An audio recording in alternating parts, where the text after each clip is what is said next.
antique's value is in the eye of the beholder. Yep, you're right.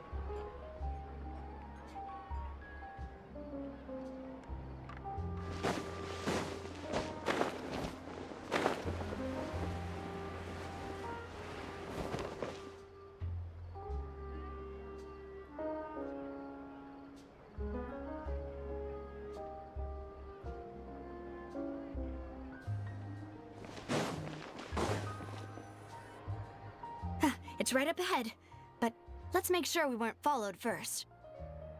I've been keeping watch, demoiselle. I haven't spotted anyone suspicious thus far.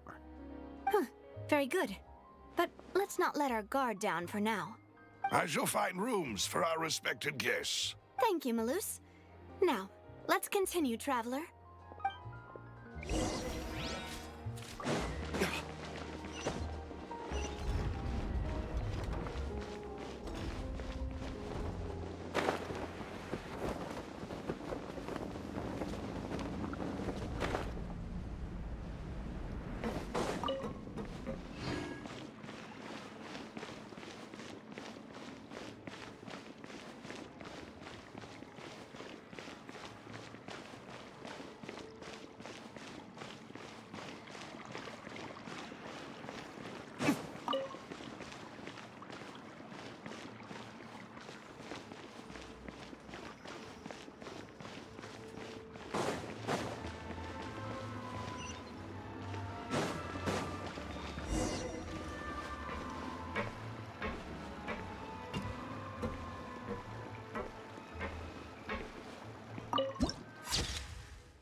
People here really if you want to outrun the law, you need to know how it works. So, this is your base? It's not quite what Paimon imagined. Your accommodations have been arranged. Under the present circumstances, I can confidently say it's the best we have. Well, our funds have been a little tight lately. After all, we don't allow illegal or unethical profiteering. In fact, our funds often come from citizenry who support us. Seems like it's tough times for everyone. But if you have the support of the people, that does sound like it's worth it. To be honest, our financial situation was a lot better back when my father was in charge a few years ago. I'm afraid I'm not quite his equal. Your father, he was the previous boss of Spina di Rosula, right? How did... Demoiselle, if you'll allow me to explain. No. I'll explain it myself. I suppose I couldn't run from this topic forever. And as partners, this is something I hope they can understand. My father's name is Callus. Yes, the same one they call Callus the Unfaithful in the streets. 3 years ago, he was accused of murdering his own friend. But he chose a duel to defend his honor instead of standing trial. He died in the duelist's ring. Oh no. But I do not believe my father was a murderer. I'm sure he was set up. At the time, I believed that if he only stood trial and was duly investigated, something amiss would crop up and prove his innocence. But strangely, he not only requested the duel himself, but rumor has it that even after being seriously injured, to the point where he could be deemed as having lost the duel, he refused to surrender, determined to die in the arena. 3 years later, I still don't understand why he did that. How could he protect his honor if he's dead? If anything, he gave up his chance to defend himself. The closest piece of info I have is that my father had been investigating the serial disappearances case at the time of his death. Ah, so that's why you're so determined to get to the bottom of that case. That's right. I've also tried to investigate the murder my father was implicated in, but I haven't found a single new clue in my countless reviews of the investigation records. However, I believe that if the murder case is related to those behind the disappearances, They must know something. I must know what really happened. Was my father coerced? Framed? Even if he really did kill his friend, I must get to the truth. If only he'd been more open with me when he was still alive. He even hid the fact that my mother died due to complications when giving birth to me. And now, here I am investigating his death. You really are a handful, aren't you, Papa? Demoiselle, please, if there is anything I can do, anything at all. I also will never believe that Master Callus murdered anyone. There are none whom I respect more than the two of you, Demoiselle. Master Callus did so much good in life, yet all it took was one murder case for him to be dubbed Callus the Unfaithful. Even our supporters decreased greatly due to that incident, hence our strained finances at present. Wait, if Callus was such a good man, wouldn't people at least be a little suspicious when he was accused? No. Perhaps people just revel in that kind of drama. It's not something exclusive to people from Fontaine, really. Everyone's like that. People love watching the evil turn over a new leaf, but they also enjoy watching good people fall into an abyss from one slip-up just as much.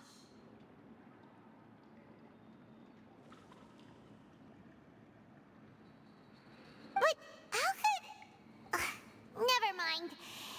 If Callus was really falsely accused, we have to find the truth. He didn't deserve to have that happen to him. There is one other thing. Master Callus's opponent in the duel was Ms. Clorand. Oh, her? Well, then, isn't that as good as saying that she was the one who killed him? Yeah, that's not the sort of thing that you can just let go and move on from. Ms. Clorand has always placed great emphasis on the honorable nature of the duel. If her opponent doesn't yield, she will not stop either. She knew Master Callus beforehand and greatly respected him, but seeing how he was resolute in the arena, there was only ever one choice she could have made. It's not that I don't understand her at all, but I just can't deal with this yet. Don't worry, Navia. Paimon knows how you feel. You don't have to force yourself to do that. Afterward, Ms. Clorand told us that at the start of the duel, Master Callus requested that she ensure Demoiselle Navia's safety.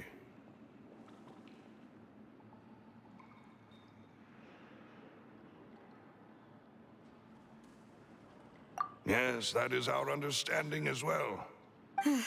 Oh, Papa. What madness drove you to ask the person who killed you to take care of me?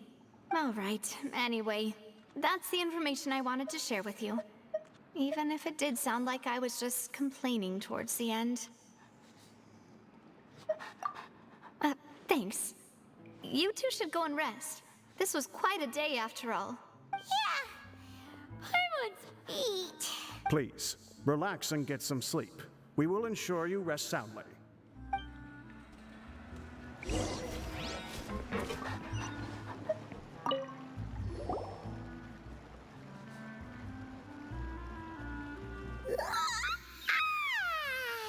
Paimon slept so well. This place feels almost too safe, huh? Navia? Where did the other two go? I sent them back to Poisson. It's Spina de Rosula's place of origin, and where we have our headquarters. There's not much for them to do here at the moment. Paimon gets the feeling that you're just trying to get them off your back. But never mind that. When did you get back? Were you waiting here the whole time? No, I just returned after going out for a while. I did some investigating yesterday regarding the name Vacher. Wait, so you didn't sleep at all? How could I after having such critical new evidence appear? Guess Paimon wasn't speaking for everyone just now, huh? Unfortunately, this name seems to have been wiped from existence. It doesn't seem to have a match anywhere. I suspect that those behind this have already taken steps to hinder an investigation from this angle. But That does prove that this Vache person is a key witness in the incident. Does that mean we're too late, though? No. There is one ray of hope. One place in Fontaine that they would find almost impossible to threaten, no matter how much they wanted to. And that is the archives kept by Chief Justice Neuvillette. A place where detailed files on all the cases in recent years are kept. If the Oceanette you met is one of the young women who went missing recently, we should be able to find some related information there. So Neuvillette maintains an archive of case files? Whew. Guess that's the hard-working Chief Justice for you. In that case, let's go talk to him, shall we? Aren't you coming along, Navia? Did you get tired? No, it's nothing. Let's go see the Honorable Chief Justice.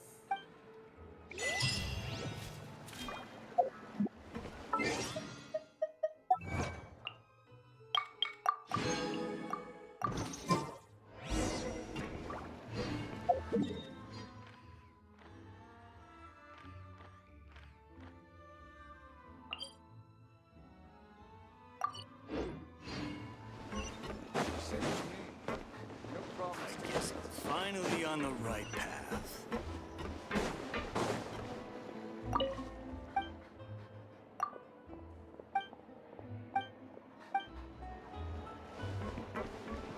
really need those parts. It's taking us.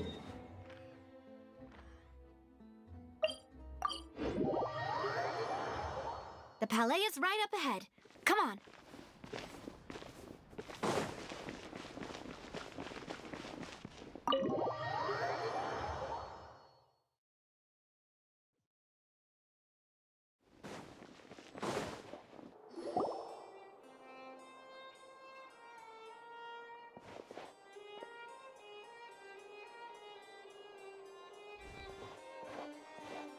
Halt!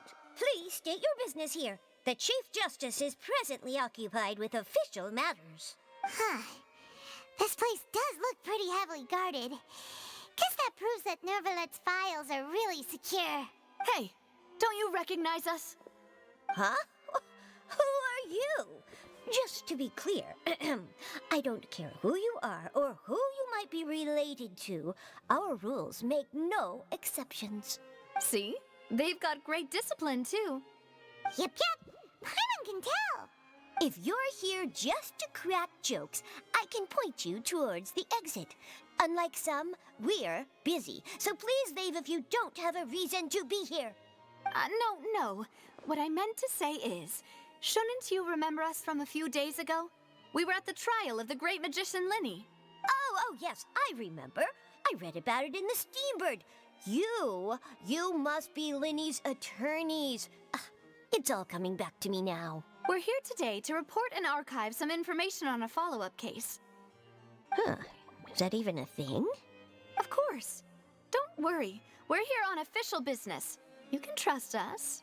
All right then, I'll let you through. The Chief Justice is just inside. Thanks so much.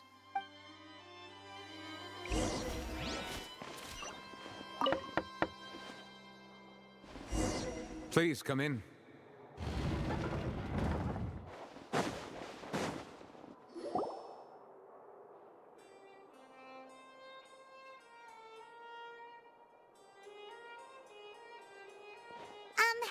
Sorry to barge in, Monsieur Neuvillette. We only lied to get in because we didn't know any other way. It's all right. Please let me know how I may be of assistance to you. So you're not mad at us? We're looking for a man called Vache. He may have been an eyewitness in the serial disappearances case. If we can find him, we may be able to unearth some key information on the case. Ah, I see. In that case, please wait here a moment while I browse through the files.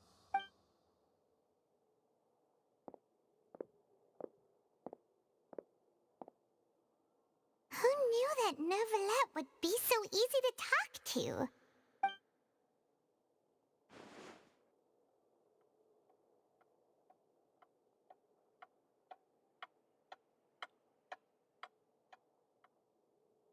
Unfortunately, I'm quite certain that no one by the name of Vache has been involved in any case, criminal or civil, in the past several years. There are no records of him either in the files or in my memory. Traveler, what if it was really just a dream? Is that so? All right then. Thank you so much, Monsieur Neuvillette. We'll take our leave now. Ahem.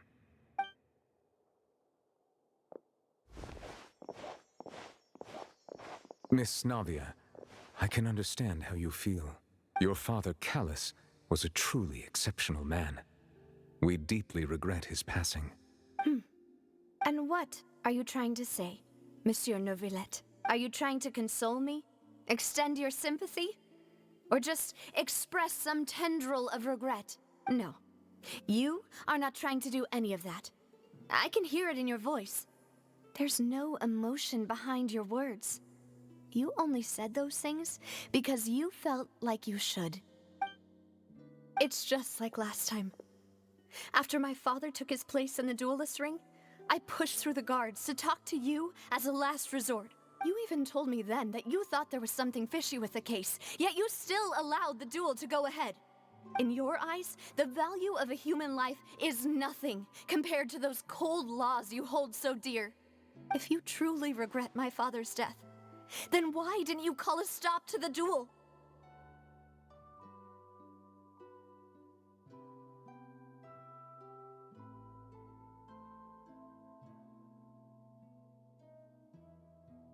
Why didn't you give me the power to stop him from throwing his life away? Why did you just let him die, despised and hated by all? Everything was hanging on a thread at that moment. Just the tiniest effort could have changed everything. There are still so many things I never got to tell him. So many questions he still owes me answers to.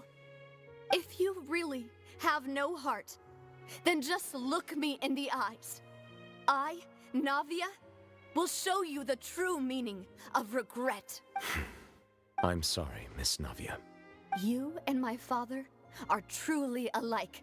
You keep all kinds of things in your heart and never say a word to anyone. It's not so much that you can't feel, but that you would never express anything. Oh well. In any case, everyone already knows full well the apathy of the Chief Justice. My apologies for taking my emotions out on you, Monsieur Chief Justice. Let's go, Traveler and Paimon.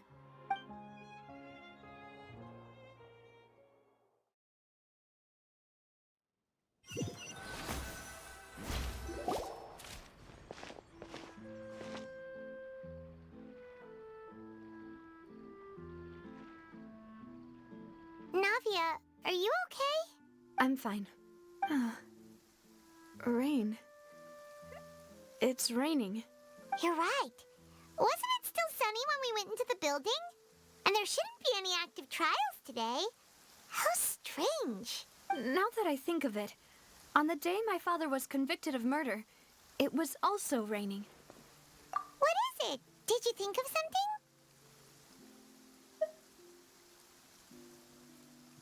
Yeah, he was outside. It was uncovered and the rain could fall there. Why? Do you think the rain could have affected the crime scene? That thought has occurred to us before. We've even expanded the search area to try to account for that, but didn't find anything of value. Oh? Wait.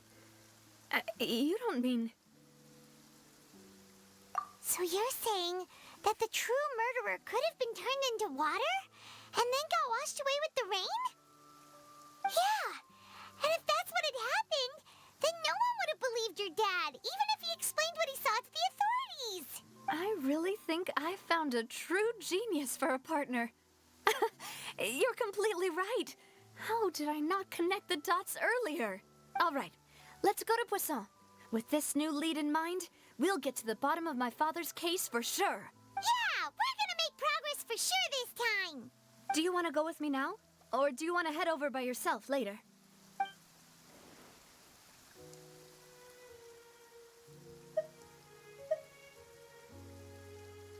Great. Let's go then.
There's no need to be so surprised. While it may look like a ship, it's actually Spina di Rosula's headquarters. My father was the one who asked for it to be built like this. Perhaps our taste in exterior design is the only thing we occasionally had in common. A gigantic and glamorous ship embodies discovery, opportunity, ambition, and conquest. It symbolizes Spina di Rosula's bright and limitless future. And Paimon thought you were bluffing when you said Spina di Rosula had a glorious past. Paimon was confused why a group with such a history would live in the sewers. But now that Paimon has seen this ship for herself, she's been convinced. Well, Poisson is where Spina di Rosula began, after all. It's our main base, our home.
Melus, we're back!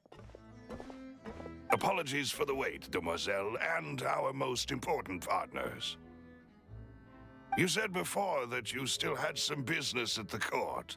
What brings you back to Poisson so quickly? About that. It's because my partner here reminded me of something really important.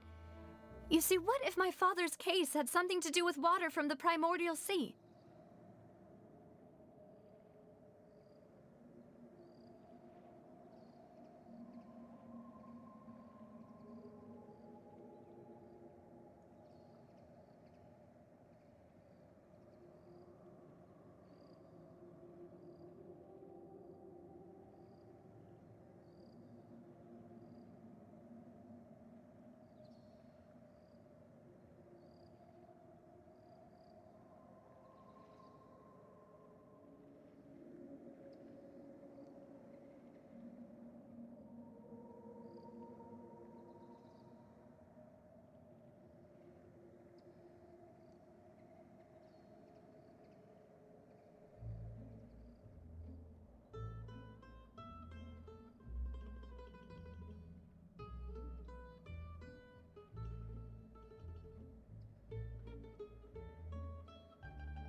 You still remember, right, Melus? On that night, it was raining? Yes, the case was quite similar to that of Mr. Linney's. Both were what you'd call impossible murders. Could you tell us a bit more about what happened before? Yeah, of course. Many years ago, something called synth began to gain popularity in Poisson. At a glance, it was a kind of drink that could excite your mood and produce many pleasant hallucinations. Wait! Didn't that guard guy who turned into water also mention that the primordial water could be used to produce some kind of potion? Yes, he did. Considering what we know now, it's almost certain that synth is created using water from the primordial sea. If you drink synth for an extended amount of time, you'll suffer many side effects, such as losing the ability to focus or control your emotions. And if you were to stop drinking it completely, you'll experience flashes of paranoia and anxiety while lacking energy to do anything. It's an extremely dangerous substance. As he oversaw Poisson, my father was compelled to put a stop to synth abuse and called for a complete ban of it. Boss's uncompromising attitude incurred the synth vendor's wrath, but no matter how much they threatened or bribed him, he refused to yield. Not only that, Boss became determined to find the mastermind behind the synth operation and put an end to the problem once and for all. Yes, but the enemy was very cunning. So he could never get anything out of the dealers, all of whom only sold the stuff and weren't privy to the rest of the operation. Recognizing that, my father decided to contact the dealers in secret and cultivate personal relationships with them. Finally, he was able to convince someone to become his informant. The man's name was Jacques. He felt greatly ashamed about his work after seeing many families destroyed by synth abuse. That night, my father hosted a banquet at his countryside estate. He planned to meet up and exchange information with Jacques over some food. But then, we heard 2 gunshots from the courtyard. We raced to the scene and found my father, still holding a gun, and Jacques, who was already dead on the ground. Huh? How did that happen? Aren't they on the same side? Sounds just like Lenny's case, doesn't it? In both cases, the culprit seemed obvious, but neither appeared to have any motive at all. Looking back on it, though, I now believe the most important clue was something we all overlooked at the time. There were pieces of clothing left at the scene. Precisely. It's all thanks to you that I made the connection now. Back then, we all just thought they were some costumes that Jacques used to disguise himself at the banquet. But, considering it now, it's almost certain that they belong to a third person at the scene. With one extra person, we'll also need to reconsider why the 2 shots were fired. You're right. We still don't know what happened. But my intuition tells me that we're on the right track to figuring it all out. I'm finally headed towards the truth. Jacques was an empathetic man who was infinitely remorseful for his past actions. It's unlikely that he turned on Boss with 0 warning. I think this third person is probably the key to the full truth. On that note, however, even though this will not please you, demoiselle, as your and your father's butler, I must still offer a word of warning. Our opponent is insidious and cruel. They are extremely difficult to deal with, and Boss has already lost his life trying to bring them to justice.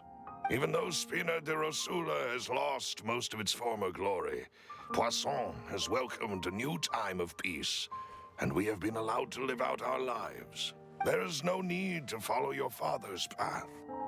It would be both wise and in line with Boss's wishes to step back and give up on the case. If that's indeed what he wished for, then he should have told me that himself. Was I not the closest person to him? And yet, I was the one most kept in the dark. What was the point of him dying without sharing any of the secrets he knew? Did he manage to protect anything in the end? Synth is still here. Callus the Unfaithful is still his epithet. And Spina di Rosula is barely getting by. Nothing has changed. Did he think I'd just accept his meaningless death and live out my life just as meaninglessly? I've never accepted that. Ever. Not since that day, and certainly not now. I want to find out the real answer for everyone's sake. For the missing girls, for the victims, and for myself. Navia. This is indeed the best moment to act. Your partner appears to be quite reliable, and more importantly, demoiselle, I think you're also ready to take this on. So you do know something else, Malus? Yes, I do. In fact, even before that banquet, Boss already knew of the connection between Synth and the serial disappearances case. But what drove all the tensions to the boiling point was the revelation that you, demoiselle, had been selected as the next target to disappear. What? Boss also didn't tell you that he had been diagnosed with a rare illness. The doctors told him that he had no more than 5 years left to live, and the serial disappearances case caused him great anxiety. 5 years was nowhere near enough time to resolve this long-standing conflict, but once he passed away, all the danger would pass on to you. Knowing all of this, he decided to use one final intimidation tactic before his death. He claimed to have already gotten his hands on some key incriminating evidence for the other side, and even told some members of Spina di Rosula about the details. But as long as you remained safe, he would not share the evidence with the public. If something were to happen to you, then he and all those he told would immediately expose all they knew about Synth and the disappeared victims. Right, so nobody would be able to get off scot-free. As we've seen, Boss's tactic has worked. Even though Boss has been gone for a long time, the other side has not tried to take Demoiselle's life. No, I don't believe it. He never appeared to look sick to me. No father wants their daughter to see them weak and haggard, especially someone as proud as Boss. To him, dying in a duel and suffering lasting dishonor as the unfaithful was still far preferable than losing face in front of his daughter. So he chose to die in silence, so that he could protect me. I'm afraid you're not understanding this correctly, demoiselle. What Boss wanted to hand to you was not a parasol, but a sword. If Boss's spirit could hear you telling me that you want to find the answer for the sake of everyone involved, I'm sure he'd be extremely proud. That fool. Couldn't he have just given it to me straight? No. He might have set up everything precisely because he never thought I'd be able to understand him. Is that the amount of confidence he had in me? And what if I was never able to make it to where I am now? Yeah. I suppose that's true. With the way he'd set things up, if I had wanted, I could have just lived out my life without a care in the world. But thankfully, he rarely talked to me about complex matters, and thus understood little of me as a person. In this case, he really didn't need to give me an easy way out. Malus, what was the key evidence that he shared with you? It's the location where Synth is produced. Essentially, it's the enemy's headquarters. When he was threatening the enemy, Boss didn't share the specifics of the incriminating evidence he found. But if you want to use it against the enemy, you'll still have to take several things into consideration. Why? If we know where the place is, can't we just go storming in? You mustn't forget that we're fighting against a mysterious and dangerous organization that's been in operation for decades. There's no telling what might be lying in wait at their headquarters. We also have no idea what kind of evidence we may be able to find inside, nor what people we may be able to capture. But a single visit to their headquarters would be tantamount to a formal declaration of war. The worst case would be that we leave empty-handed, but also open ourselves up to full retaliation. Then, in that case, why not work with the Fontaine authorities? Well, you saw one of them dissolve during Mr. Linney's case. We have no idea just how thoroughly they may have been infiltrated. Huh. That's true. Seems my father really had no choice. But things are different now. It should be a lot easier to prove the other side's guilt, now that we've connected Synth with the disappearances case. You sound like you've put a lot of thought into this, Malus. I am the butler, after all. I live but to serve the boss and Demoiselle's will. I've always been willing to take on any kind of risk for your sake. But considering my relative lack of ability, I've spent my time keeping secrets, performing basic investigations, and waiting for the right time to come. Thank you for all of that, Malus. Have you discovered anything new in the past few years? Let me think. One conclusion I came to was that the enemy must be quite familiar with Spina di Rosula, or at least have an informant planted here. When I announced orders to the organization's members on Demoiselle's behalf, I used to deliberately keep a few people in the dark and observe the reactions of the synth vendors. If the vendors didn't change their plans, then the individuals informed of our orders must be innocent. If the vendors packed up and fled, however, then someone must have given them the news. After several rounds of testing and investigative tracing, I've narrowed the suspect list down to 3 people. The first is Florent, Spina di Rosula's senior advisor. Huh? Florent? Yes, surprising, isn't it? He was one of the people Boss trusted the most, which also means that he was someone who understood Boss really well. Thanks to his position within Boss's innermost circle, he always knew our upcoming plans and could thus avoid capture this whole time. There's someone else like him too. Marcel, the head of Confrérie of Cabrières. Uncle Marcel. It's a guild in Poisson. Boss helped it to grow to its current size and prominence. In the beginning, they were only reselling some daily goods, but now they're one of the richest guilds around with a lot of business connections in the city. So, they're like a sister organization of Spina di Rosula? Yes, you can say that. When we were fighting against the synth dealers, they provided us with plenty of support. It's a bit difficult to imagine someone using their own money to hunt down themselves. The final suspect is Thierry, the man responsible for coordinating information between Spina di Rosula and the guards. Although the guards mostly leave us to our own devices, there are still many activities we have to report to the local authorities. Since Thierry is always in the know about our current activities, he could theoretically always plan one step ahead. I see. These are all people who I communicate with quite regularly.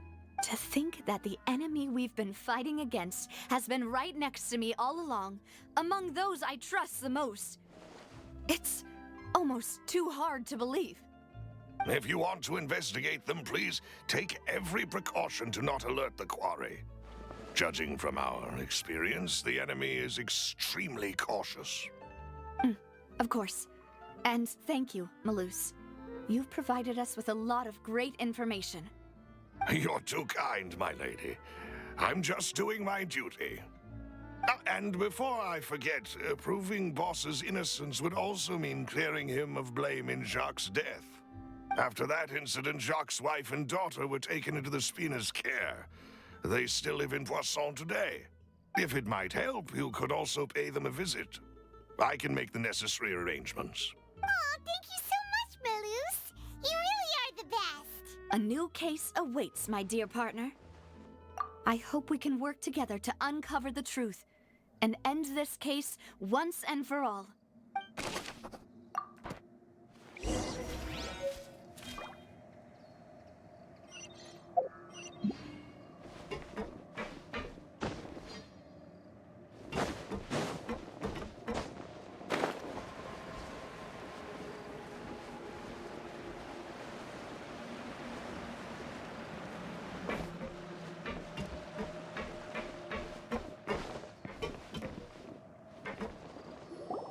It is settled, then. Please excuse me, and enjoy your conversation at your leisure. Thank you for arranging everything for us, Malus. Excuse me, miss. Do you need anything from us?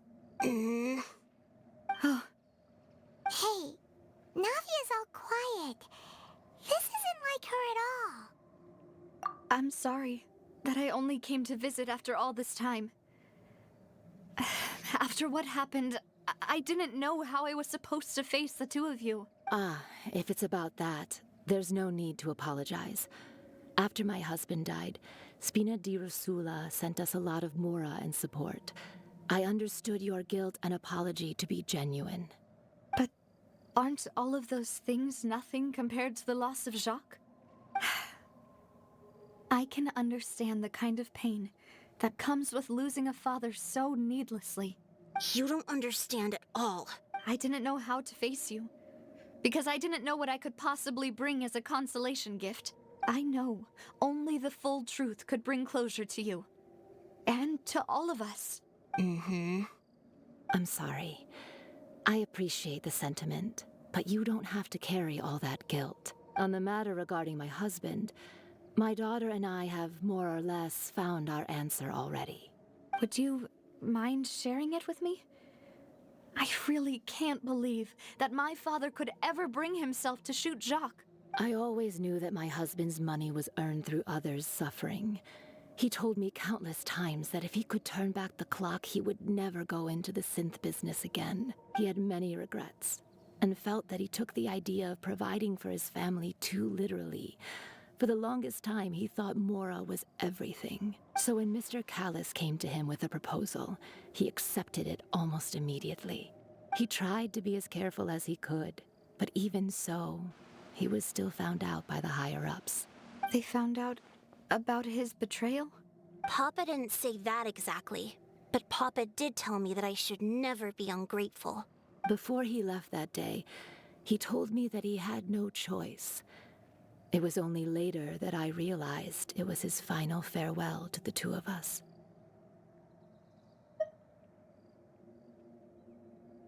I don't know that for sure, but you could say that's the conclusion I eventually came to. Which is why I'm the one who should feel guilty. Callis had always taken great care of us, both when he was still alive and after he passed away. Even if he fired the shot that killed my husband, it was likely in self-defense. It is impossible for me to hate him for what he had done. But Mama, why is Papa still the bad guy if he did the right thing? Papa always wanted to be a good man, so why did he have to do a bad thing in the end? Well, things aren't always as they seem. You still feel like your papa was a good man, right?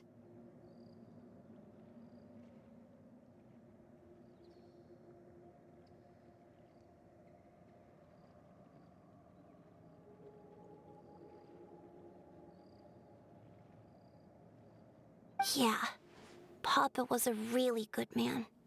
The best in the whole world. Then you should hold on to that. If a good man had to do a bad thing, then he must have had his reasons. Regardless of whether he left you a parasol or a sword. He must have done so to give you a better life. Oh. Thank you for everything you've told me. I will definitely find the truth. The current state of things is not something I'm willing to just sit back and accept. Thank you.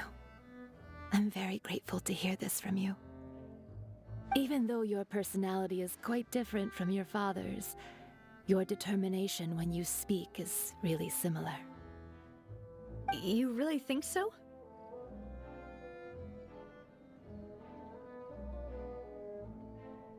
That's the first time anyone said that to me.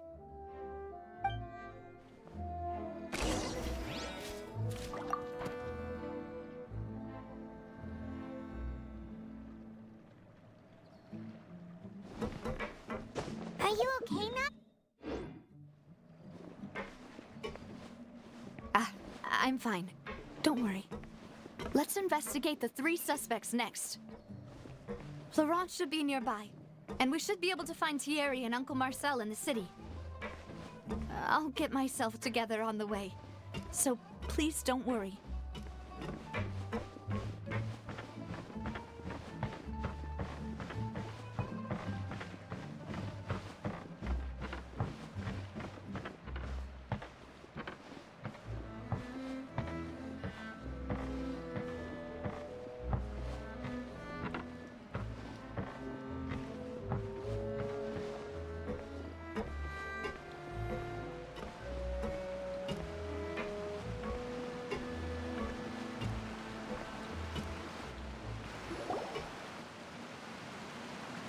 Greetings, boss.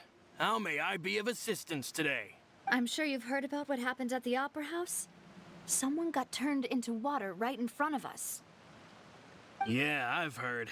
With something that dramatic, I'm sure journalists will milk it for all it's worth. And it'll be all the talk for the next several weeks. It also reminded me, on the day that the incident happened with my father, it was raining outside, and we found some clothes left at the scene. After my partner here put the dots together for me, I feel like we should try to reopen his case. Can you do me a favor and try to recall what happened that night?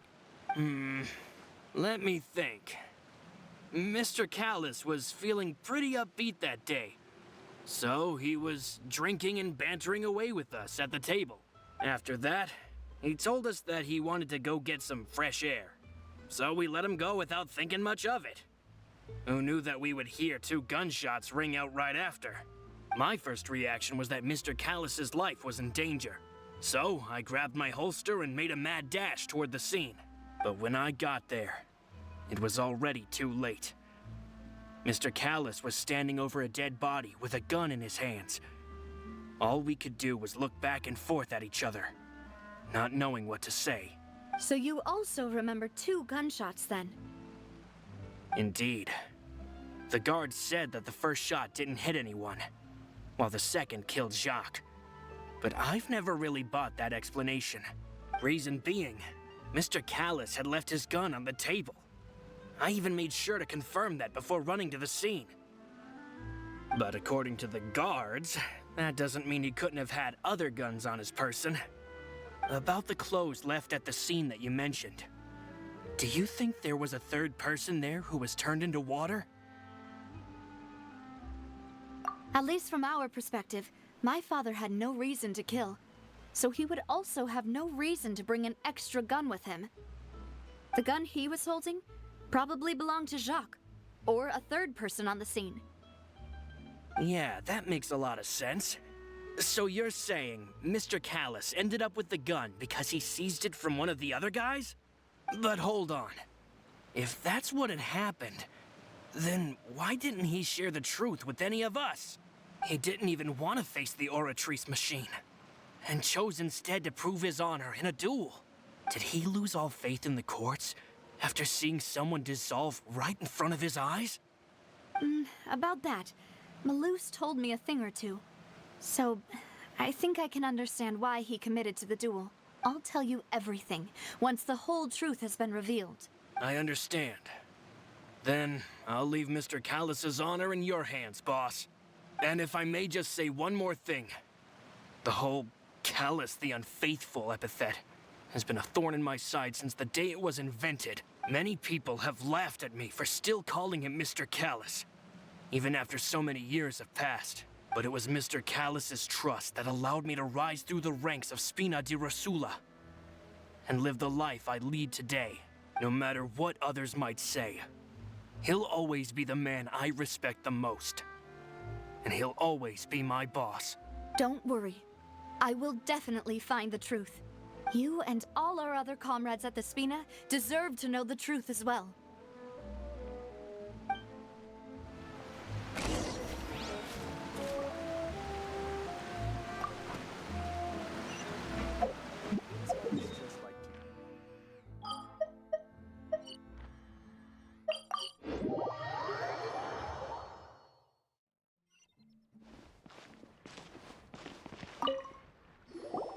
Hey, Thierry, it's me. Oh, now, what brings you here, Miss Navia? I've heard that you made quite the name for yourself at the Opera House. Oh, so you've got news of that already. Oh, okay. Hey, I'm also a member of the guards, you know. The way you make it sound, people would think I was sent off to Poisson because I had done something wrong. Are you sure there isn't a little bit of truth in that? Under normal circumstances, shouldn't you have been called back to the city already? I mean, where I work is really up to me. Let's just say I enjoy the ambiance of Poisson. Callus did a fantastic job running the town, building Spina di Rosula from the ground up and clearing many obstructions in my way. It would be next to impossible for me to find a similarly easy but high-paying job in the city. Anyway, enough chit-chat. Are these two friends of yours? You, here for some formal business? Yes. These two are my partners. What happened at the Opera House made us realize that Linny's case and my father's may be related. We're trying to reinvestigate the details of my father's old case. Ah, I get it. You think there might be more to the case now that we know people can be dissolved into water, right? I was also flabbergasted when I first heard of it. If you want to go through the original files from your father's case, I can help you look for them. That'd be much appreciated. Thank you. Actually, I have another question. Do you have the authority to dispatch Gardamex? Of course. Without them, I couldn't possibly handle Poisson on my own. Why do you ask? We definitely can't use them to forcefully get more evidence for your father's case. Well, you see, just recently, we were attacked by a horde of unnumbered Gardamex in the city. So, if you hypothetically wanted to do something against me, all you would need to do is get rid of the mecha serial numbers and send them after me. Then you think too highly of my abilities. Dispatching mecha is very different from controlling them. If I had to make an analogy, when you order a dish, the chef will make it for you. You can ask the chef to cook, but not to massage your shoulders or carry your baggage. If you try to make unreasonable demands, the chef would just think you're out of your mind and ignore you completely. The same goes for me and my Gardamex. Removing a serial number is also not as easy as you might think.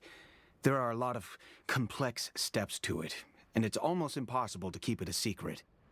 So I can promise you, those mecha were definitely private units. They're certainly not cheap.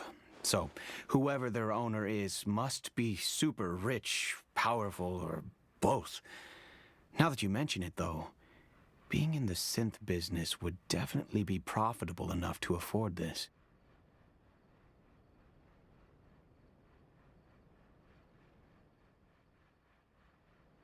Oh, then you're officially in the clear, Thierry. Oh, well, thank you for the vote of confidence, Navia. Jokes aside, I'd like to wish you all the best with your investigation. I'll be staying in the city for a little while, so just come find me if you need any support from the guards.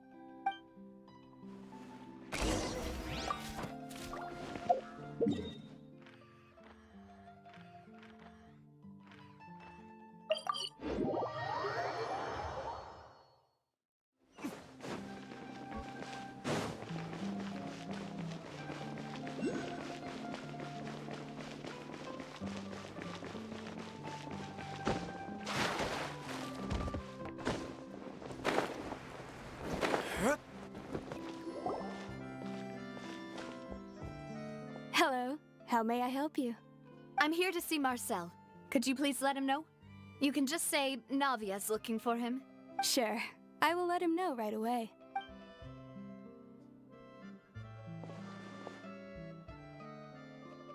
Navia, hello. Sorry to keep you waiting. I'm not as young as I used to be, so my legs are giving out a bit. Oh, it's all right, Uncle Marcel. There's no need to stress. I just wanted to talk to you briefly about what happened in the Opera House. I'm sure you saw everything too, right? Yes, I've never seen anything so strange. Oh, you were at the Opera House too? That's right. I went there with Navia to see the magic show. Who knew it would turn into a whole murder mystery? I also witnessed your marvelous sleuthing work. Quite impressive. To beat the Hydro Archon at her own game on her own turf, I can already imagine everyone in Fontaine discussing your exploits over a few glasses of wine. Oh, Paimon doesn't want to become the talk of drunkards. Apologies.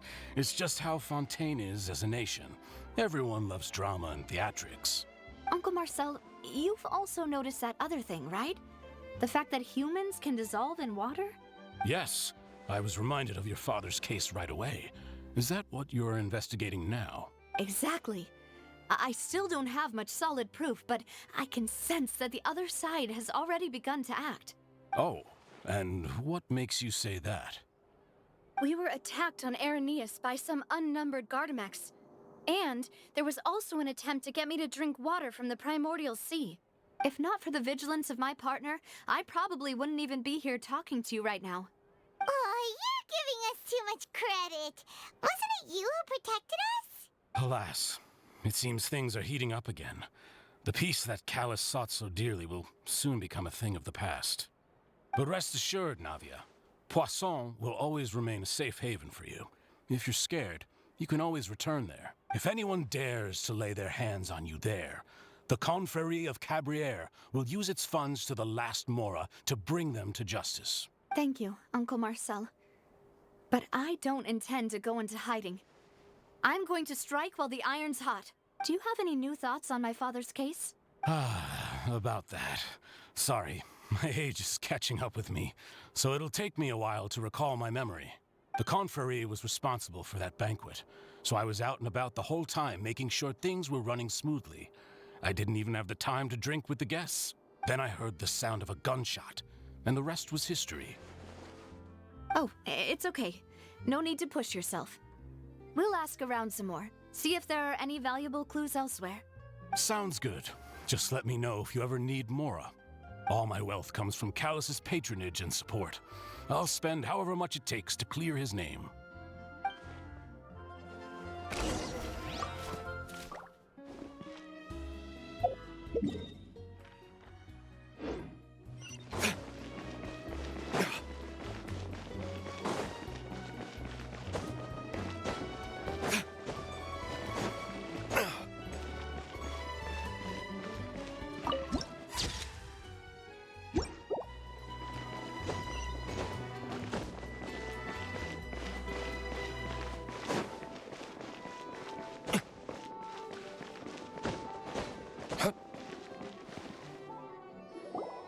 We've talked to all three suspects, purely based on their conversations with me.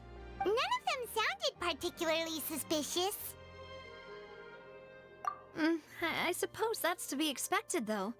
If a single conversation's all that's needed to find them out, then my father wouldn't have needed to investigate the case for so many years. Anyway, even though we didn't make a breakthrough, let's still compile what we were able to find. But where should we start? Ah, you're right! Flora mentioned that Callus probably only ended up with the gun because of circumstance. That makes sense. According to Jacques' family members, he already told them that he had been discovered, and that he had no choice before he left home that day. If I had to guess, he probably received an order from the synth boss to kill my father. Had he refused, he and his family's lives would have been forfeit. So, Jacques fired the first shot?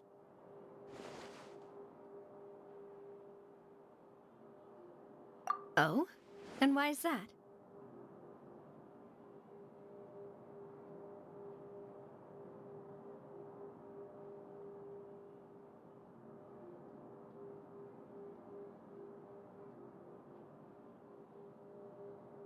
Ooh, that's a good point. Jacques probably already knew that he was just being used as a tool for murder. And once he had completed his mission, he'd be of no more use to his boss. So, what would make more sense from his perspective would be to turn his back on the Order and seek protection from my father.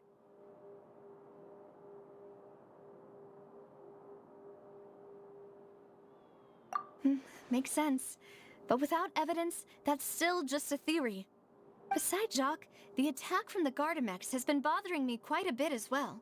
It's obvious that our enemy has become more antsy after the secret of the primordial seawater was revealed. Do you think he knew, even then, that we'd follow this lead to the end? Given everything that's happened since, it's quite possible. But who among the three suspects would have the ability to control privately owned Gardamex?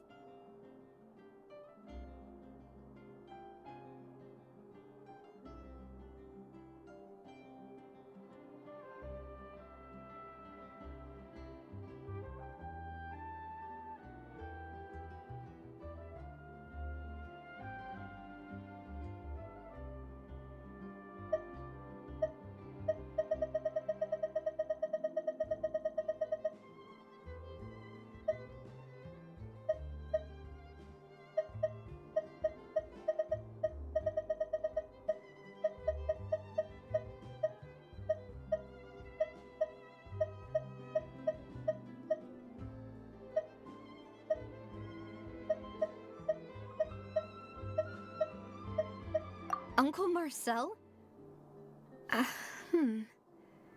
My father did really trust him. And they worked together on a large number of projects. Maybe that's how he got to know Jacques. And with funds from the Confrérie, he could also afford a large number of Gardamex. It's still really hard for me to imagine, though. After all, Uncle Marcel has been around since I was just a child. Also, wouldn't this mean he has been spending a whole lot of mora and energy to fight his own synth business? Thierry, you say? Huh. It is possible that he's figured out a way to convert the Gardamex for personal use. But I didn't feel like he was lying when he was talking to us about the mecha. I also don't think he'd be able to keep that kind of tampering under wraps. Yeah, had he actually tampered with the mecha, we'd be able to prove it with a simple check of the guard's inventory.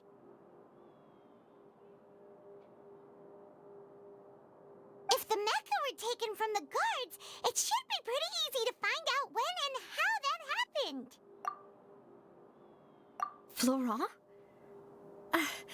It is true that he was closest to my father, and thus had the best chance of learning about his dealings with Jacques.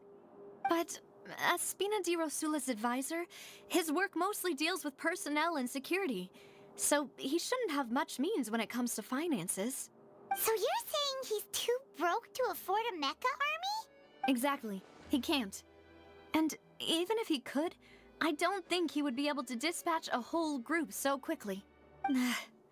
Who could it be?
You know, if you think everything through, Uncle Marcel is indeed the most suspicious of them all. Could we be missing other suspects? Malus didn't know about the people turning into water thing when he narrowed it down to these three, did he? Malus has always been very reliable, and his judgment of others' trustworthiness has been fair and well considered. When he laid out his case for the three, the rationale he gave me made a lot of sense as well. The suspect is knowledgeable about the Spina's internal affairs, has the means to dispatch Mecha to assassinate us, and possesses significant intellect and foresight. Even if I don't want to believe it, I'm starting to see how things could all tie back to Uncle Marcel. Well, we still have another trump card on top of all the theorizing and speculating. Yes, Malus did say that charging straight in there would be extremely risky. But we don't have any other options right now. We need far more solid proof before we can hope to go charging in on our enemy. Navia, here you are. Oh, I've been looking for you. Huh? Aren't you the guy from the guards? Did something happen? Yeah. News came from Irenaeus just after you left. We've got another trial on our hands. Wasn't that place built specifically for holding trials? What's so newsworthy about this one? I know. But they said the person they're putting on trial is a Fatui harbinger called Tartaglia. What? Is that someone you know? Yeah, we know him. Maybe even a little too well. Well, he's been accused of being the true culprit behind the serial disappearances case. It's absurd, don't you think? Wait, how? None of our investigations have had anything to do with him. That's what I thought was strange about it, so I came to tell you the news right away. If the charge against him stands, then it'll be next to impossible to get the guards to support any of our planned investigations. Right. Because they'll think they've already found the culprit. Yeah. And it'll be a lot harder then to clear Mr. Callus's name. I understand. Well, partner, what do you think we should do? We still haven't found any conclusive evidence. Huh? Split up? What do you mean?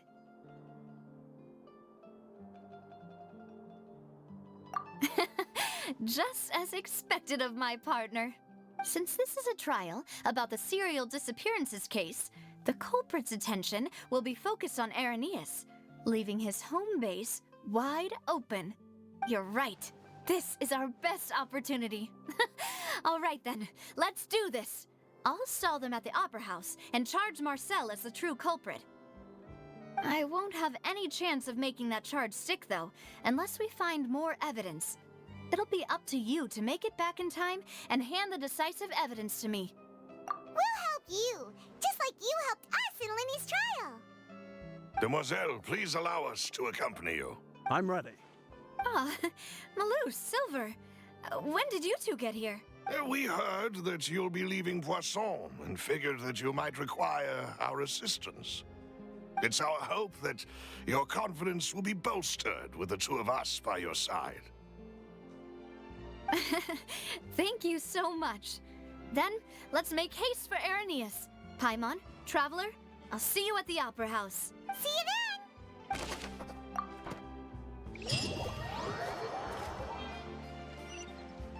Now that Navia has set out for Irenaeus, we should also get going.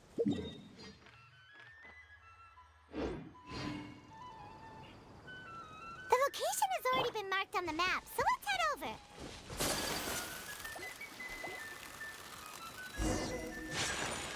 Huh. According to Malusa's info, the synth production base is underwater. Let's go and try to find the entrance.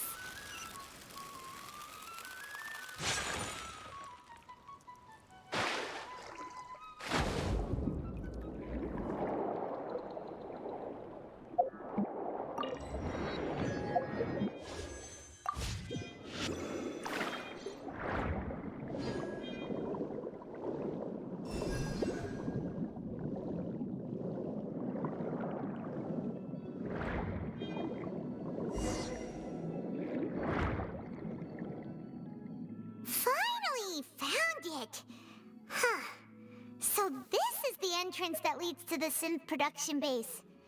It sure doesn't seem out of the ordinary at all. Ah, you're right. An important place like this is bound to have a ton of protective measures and mechanisms. Navia's probably arguing up a storm right now to stall for us.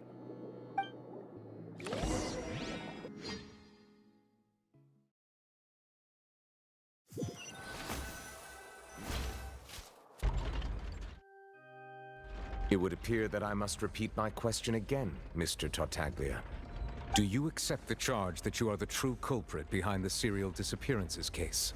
To be perfectly honest, I don't understand your country's complicated court system, or the reason why I'm being charged with something I've never even heard of. However, I did hear that people who have been charged can choose to participate in a duel to clear their name. Is that right? In which case, as long as I accept the charge, I can have an all-out fight with that champion duelist Clorend, right? I've got to admit, that's one of the most enticing offers I've ever received. When I privately sparred with her last time, she was obviously holding back. Real disappointing. Hey! Don't you understand? You're currently the prime suspect for a major case. This isn't the place for you to be looking for fights. Oh? Sounds like the Hydro Archon wants to lecture me on the ways of the Opera House. Then why don't you duel me too? I'm the kind of student that learns best in the heat of battle. No. That's not what I meant. Alas, it would appear that communication with the defendant is going poorly, and we have made very little progress. In that case, let me explain everything from the very beginning again. The goal of this trial is to determine the culprit behind the serial disappearances case. That case had nothing to do with him. You've got the wrong man. Huh? What's going on? Why is she interjecting again? I told you it couldn't be one of the Fatui harbingers. Miss Navia, this is the second time you've interrupted the court proceedings. I only tolerated your behavior last time because you were able to provide the court with a key eyewitness. But that was an exception rather than standard court protocol. I can very well charge you with contempt of court for your interjections. Oh, please. Did you ever think I had any respect for this place's pointless theatrics? We can put that discussion aside for now. I'm not here to argue with you. I'm here to charge the true culprit behind the serial disappearances case. And if my charges prove true, then Tartaglia here will be proven innocent by default, correct? Oh, a young lady has charged in and offered to clear my name. How fascinating. Well, I'd gotten half bored to death by all these rules and procedures anyway. So I'll take you up on that offer. So, Your Honor, is there nothing else for me to do now? You may take a seat for now in the audience, but that doesn't mean the suspicions against you have been lifted. Now then, Miss Navia, who is the person you would like to charge instead? That person is...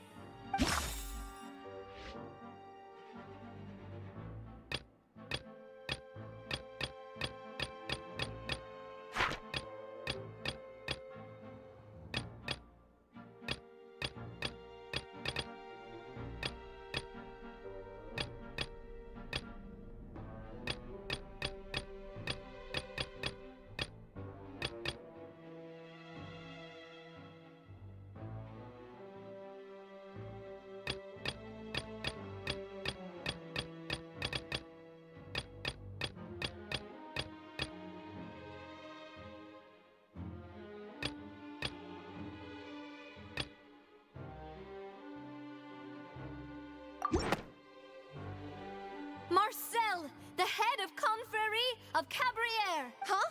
What confrérie? Never heard of them in my life. I've heard of them, but weren't they Spina di Rosula's sister organization? Oh, is this going to be a friends to enemies type situation? Please let me remind you, Miss Navia, that charging someone is an incredibly serious matter. Committing to the charge also means taking on the legal responsibilities associated with it.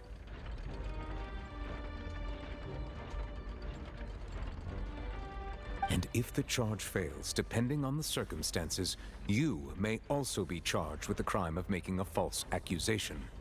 Knowing this, do you still wish to charge this man? Yes, I do. In that case, I declare the charge to be valid.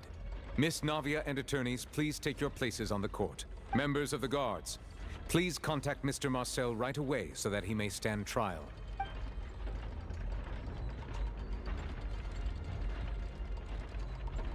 Mr. Marcel, you will not require an attorney.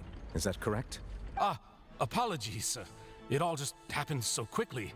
I still haven't figured out what's going on. I think an attorney won't be necessary. This is probably just a misunderstanding between me and Navia. Very well. In that case, since both sides have now arrived, Miss Navia, please present your charges. I would like to take everyone back to 3 years ago, to the case of Callus the Unfaithful. Only through elucidating what really happened in that case can we connect all the dots for the serial disappearances case. Navia, do you really think that I was the one who killed your father? Come on, why would I do that? Callus was my benefactor, and remember both you and I only ran to the scene when we heard the sound of a gun. If that's enough to make me a suspect, wouldn't that make everyone at that banquet a suspect as well? I think there's no point in getting into the specifics right now. The audience doesn't even have the big picture yet.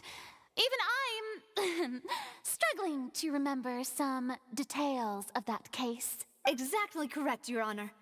I must refresh everyone's memory about that case before I can explain my charge and reasoning. I see.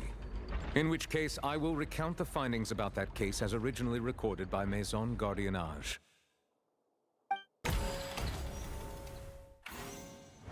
On the day of the murder, Spina di Rosula hosted a large banquet in a countryside estate owned by the Confrérie of Cabrières. During the banquet, all attending guests heard 2 gunshots from the courtyard.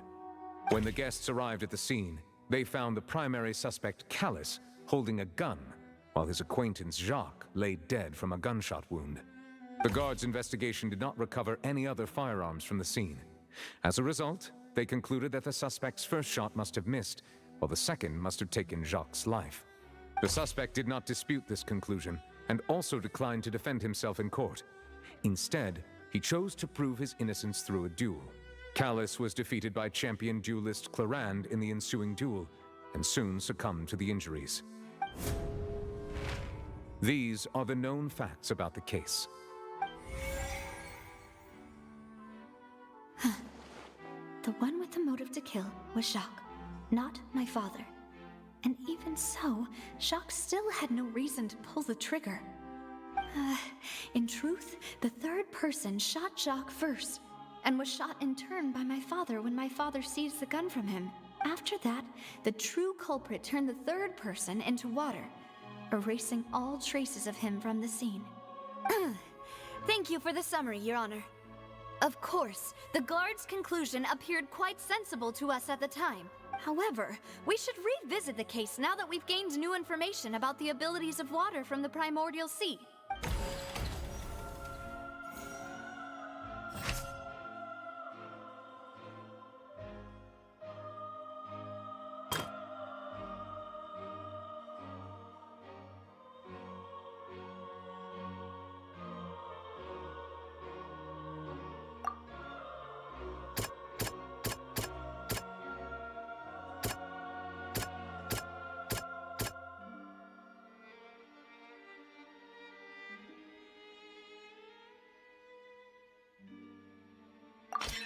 The testimony of the victim's family confirms that Jacques had thoughts of assassinating Callus when he set out for the banquet. However, in the end, he reconsidered, and instead shared everything with Callus, hoping to seek the latter's protection. Unfortunately for Jacques, the true culprit had already considered this possibility, and had sent out another assassin.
Something's not right. This assassin first shot Jacques, then turned to shoot Callus, only for Callus to wrestle the gun from him and kill him instead.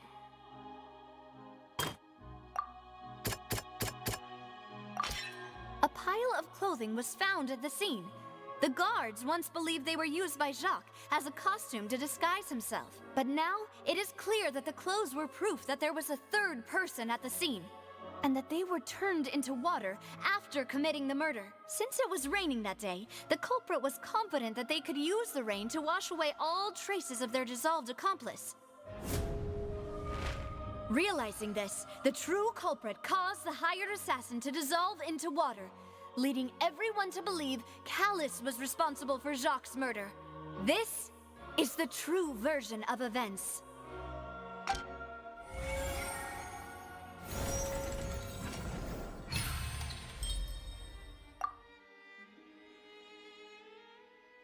Ah, so that's what happened.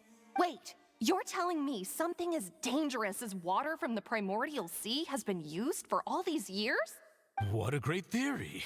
It also explains Callus's and Jacques' respective motives.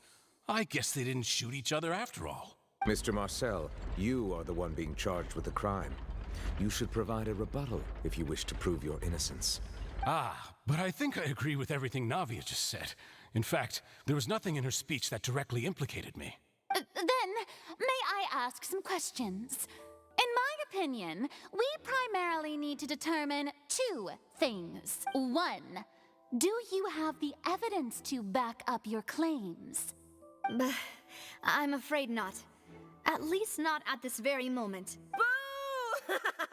If you don't have any evidence, you should just go home! I may not have the evidence with me, but I know where I could go to collect it.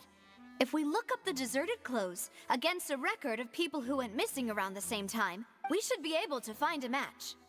Considering the serial disappearances case, the guards probably kept careful records of all missing persons from around that time, regardless of age or gender.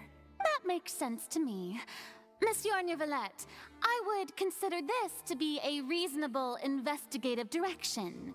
Why do I feel like Farina's acting a little differently today? Maybe she's scared of embarrassing herself again?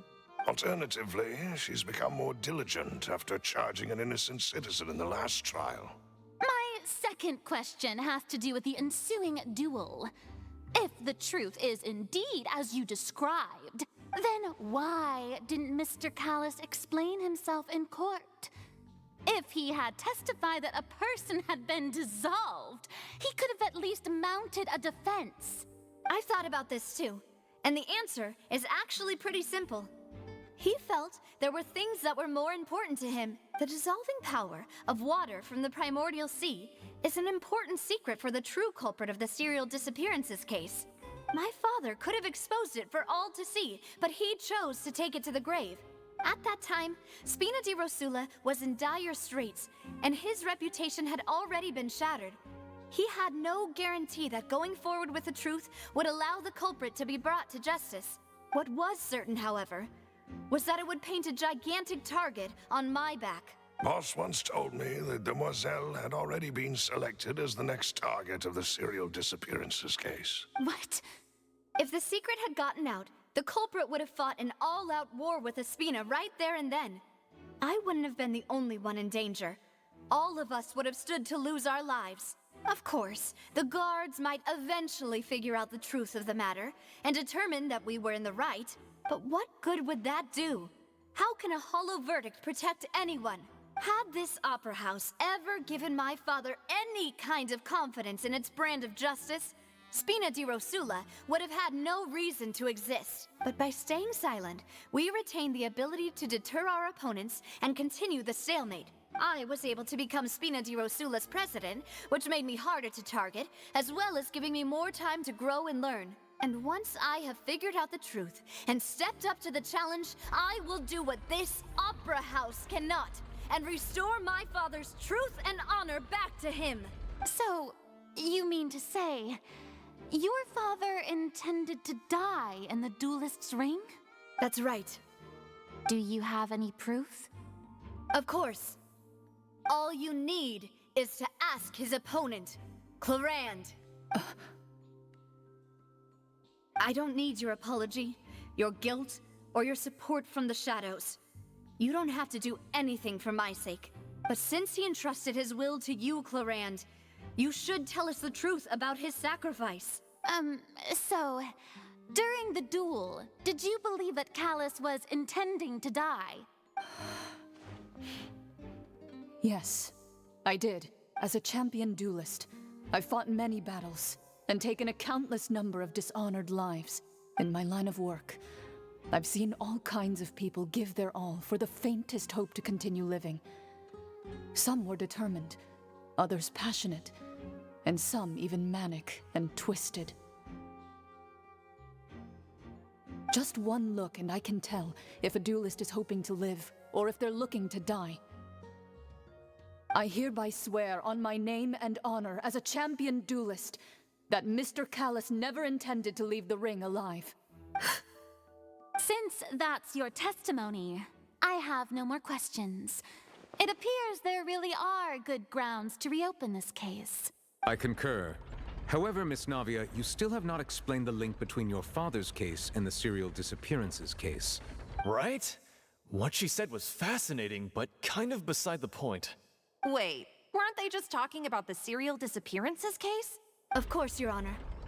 The two cases are connected via a matter of timing. In my father's case, the culprit intended to kill both Jacques and Callus. As a result, they planned to act after hearing 2 gunshots. And at the end of Linny's trial, the culprit also only dissolved the victim in front of everyone because they realized they were at risk of being identified. The culprit could only time their actions so precisely if they were already at the scene. Coincidentally, Marcel attended both the banquet and the trial.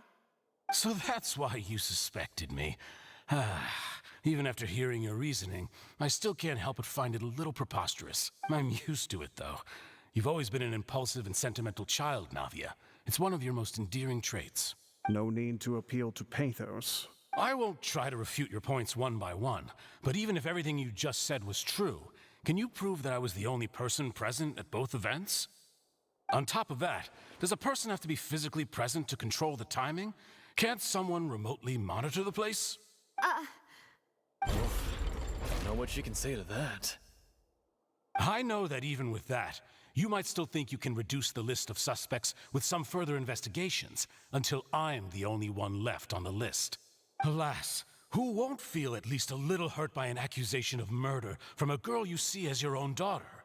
But if I were to dismiss this completely, you'd also think I'm not being considerate of your feelings. Ah well, let Uncle Marcel teach you another lesson. Do you know what the biggest flaw in your reasoning is? I suppose you're gonna tell me anyways. It's timing again. I'm a businessman by trade. From that standpoint, there's no reason for me to kidnap young women.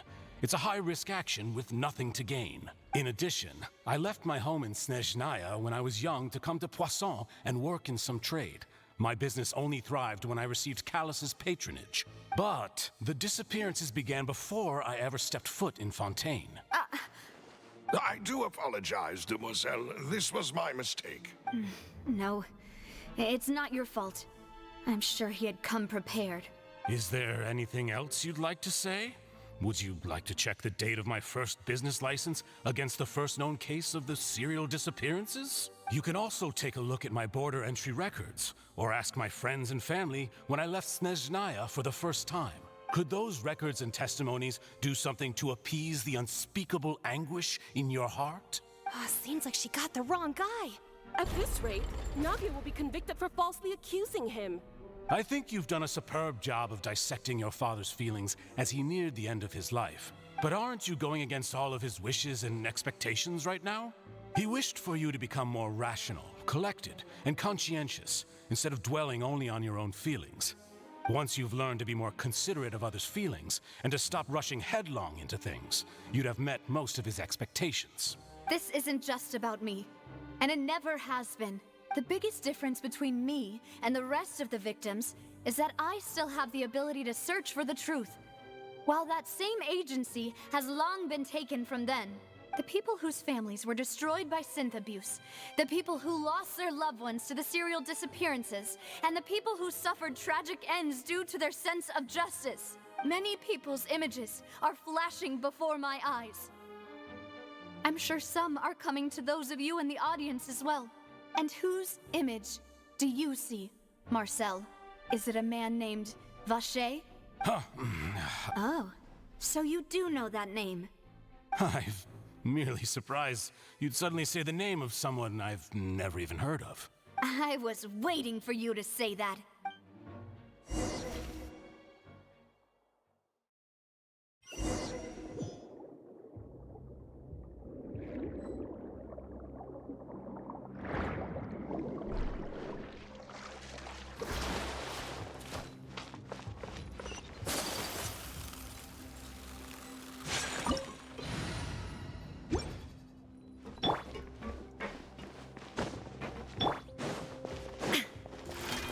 There is no escape.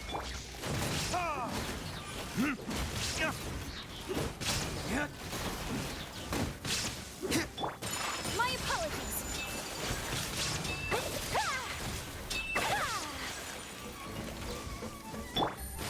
Busted.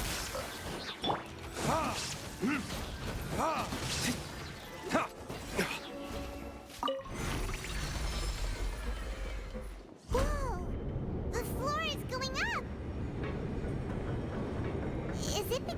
mechanism in the middle?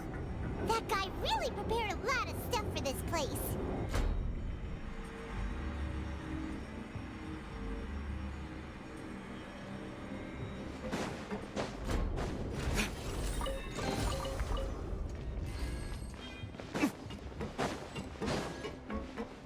Paimon thinks we need to go up, but Paimon doesn't see a way.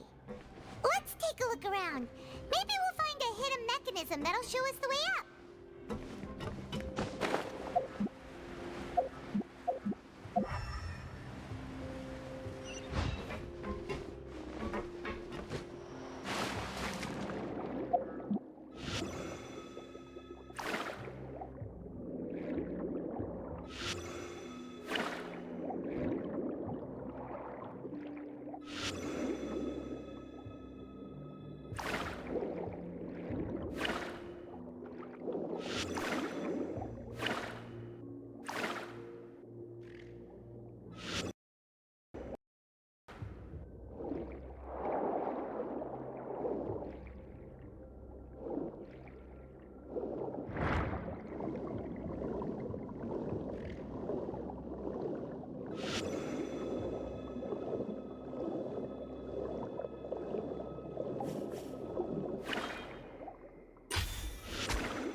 The water level is rising. Now we can swim to the top. But this is still a ways away from where we need to go.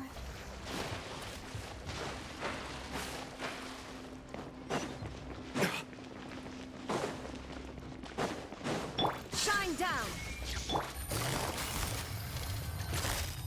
Quietly now.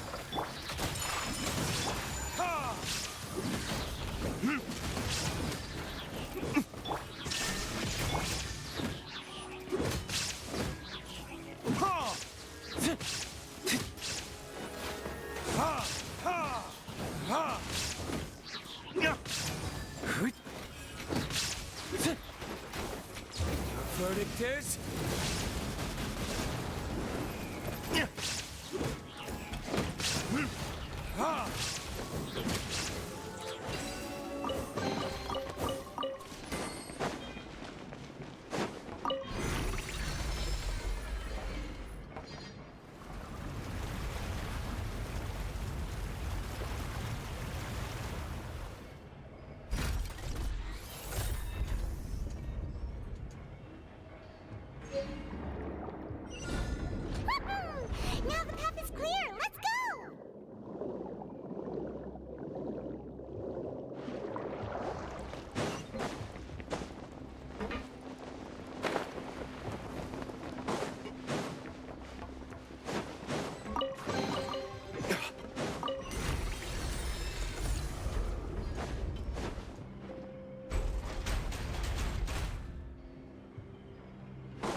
Vision shattered. Whirling.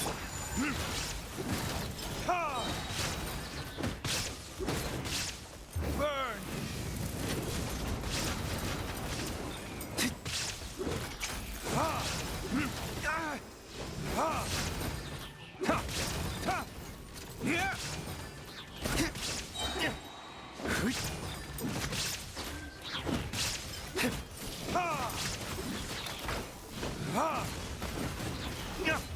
Verdict is... Shine down! My apologies!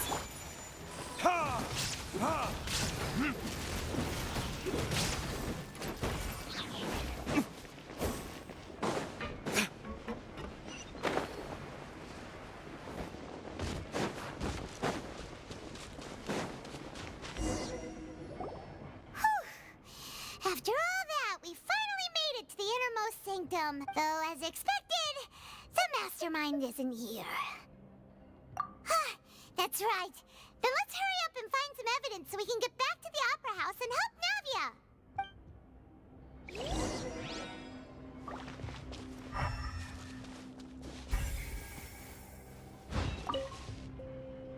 What's all this? Aw, it's a bunch of really cute things. Pink accessories, a hair tie, a necklace, even a makeup box. Oh, Paimon sees it too, but why are all these cute things labeled with different girls' names? Huh? You mean the girls from the serial disappearances? They were brought here, and then they were turned into water. And all the boxes of things, these names. That means... Oh, this is terrible!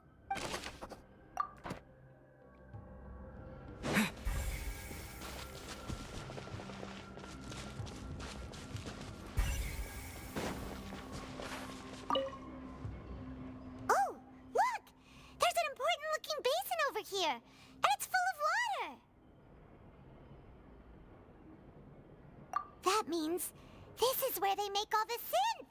And that special water is the main ingredient! If you dilute it with normal water, you'll get synth, but the pure stuff can dissolve a human! Paimon will take notes on this incriminating evidence.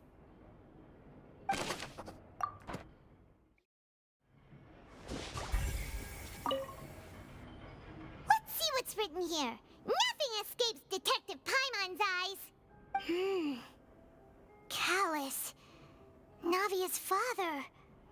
Oh, this seems to be an investigation report on him.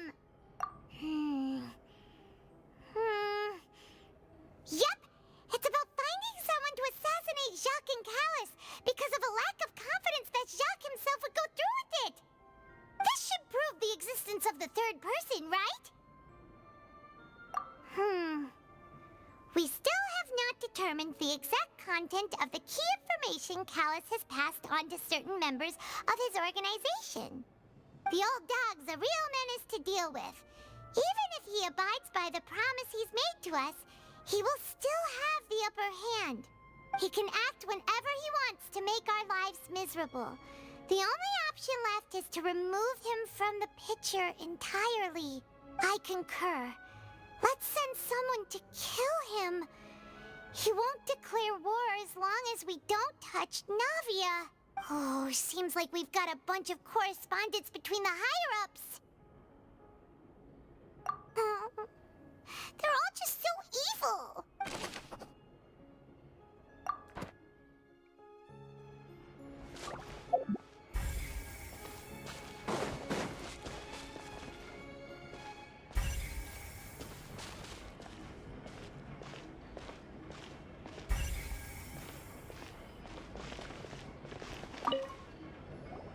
Whoa! There's so much synth here! And so many bottles of ingredients that probably just contain the waters of the primordial sea. Mixing in progress. Ready to drink? Stock sample? Huh. They've also got all the synth pretty clearly labeled. Whoa! There's even fruit-flavored synth?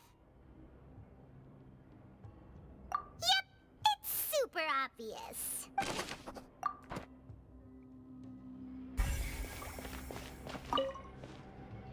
What's this over here?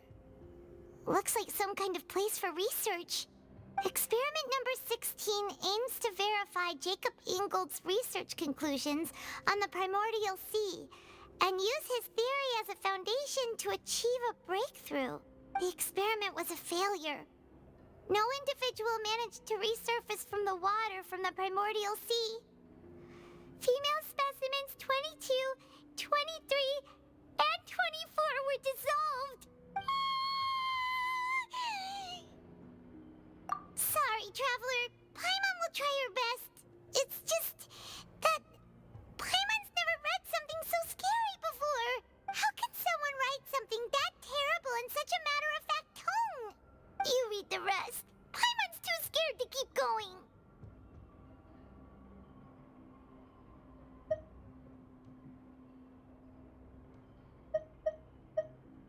So that's why he did all of these experiments.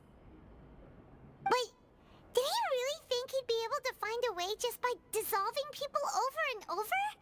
That's just insane! Huh? Isn't that the name you heard by the fountain? Paimon thought he was an eyewitness in the serial disappearances case. You mean Vache is the one who did all of these... experiments? So that's it! Vache was no victim, but personally took his lover and... No, that's not it either! If that's the case, why would he want people to resurface from the water? In any case, Paimon will write it all down. We've looked at almost everything here, and it seems like our theories were spot on. But... yeah, we haven't found anything that reveals his true identity.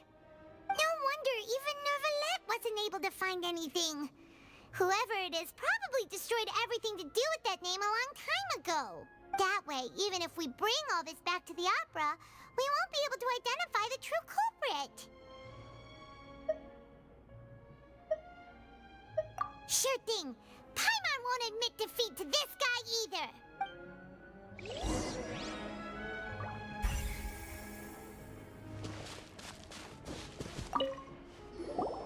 You take that side and Paimon will take this side. Check everything carefully. We'll find something for sure.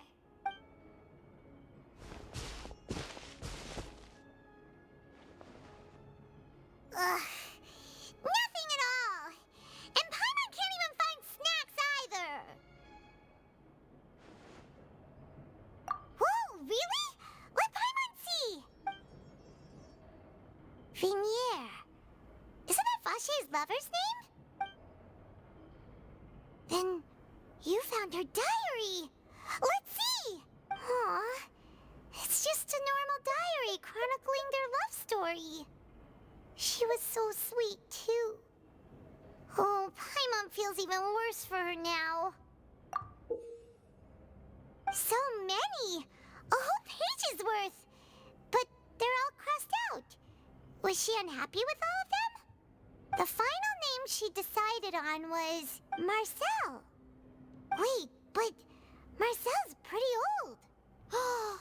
Has this case been going on for so long that he's Vache and Vinier's grown son?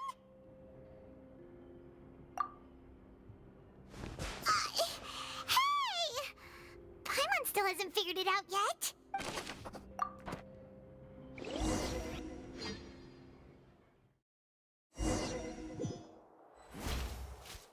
And whose image do you see, Marcel? Is it a man named Vache? Oh, so you do know that name. I'm merely surprised you'd suddenly say the name of someone I've never even heard of. I was waiting for you to say that. Navia! We're back! As expected of my partner. I just knew you'd return in the nick of time. Just how often do you intend to flout the rules of this court? It's all right, Monsieur Neuvillette. Given their confidence, I expect they've found the crucial evidence.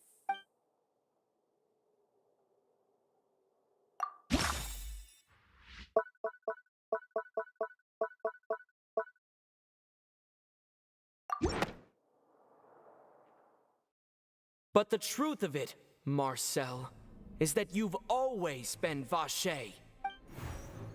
Huh? We've investigated your lair and we already know everything! After your lover, Venier, was dissolved, you kept abducting young women to experiment on the hopes of bringing her back to you! You even created Marcel as a new identity, and destroyed all records of your past as Vache! So that's it. Even the villains in opera performances rarely go that far. And with that, Marcel's motive has now been established. This information regarding your past also dismantles your prior timing defense. Well, Marcel, do you know where you went wrong? You fixated your gaze on the lover that passed away, instead of paying attention to the living people around you.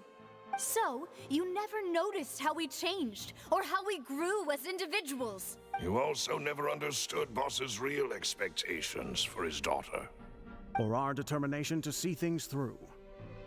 Your determination. Mr. Marcel, please speak up now if you would like to defend yourself. Otherwise, the trial will move on to the next stage. Do you really think I wanted to do any of this? Pay attention to you? What for? Have you ever paid attention to me? Ever empathized with my pain? Ever known how it feels to watch the love of your life dissolve right in front of your eyes? No one helped me. No one even believed me. All those decades ago, even the officers from the Maison Gardiennage were laughing at me. They said there's no way a human being can turn into water. So I must have gone mad from grief. Vinier's death was brushed away by all of you as if it didn't matter at all. Well, now you know, don't you? Ha! Well, it's too late now. All those who were dissolved are gone forever. You only have yourselves to blame. You set up this ornate opera house in pursuit of your so-called justice, your beloved drama, while turning a blind eye to the suffering of the people. Venier is dead. We promised each other that we would always be together. Wherever she goes, I will follow. But I'm not from this blasted place, so I can't be dissolved, no matter what I do. Hey, is that water from the primordial sea that he's drinking? I can't dissolve! Can't dissolve! Can't dissolve!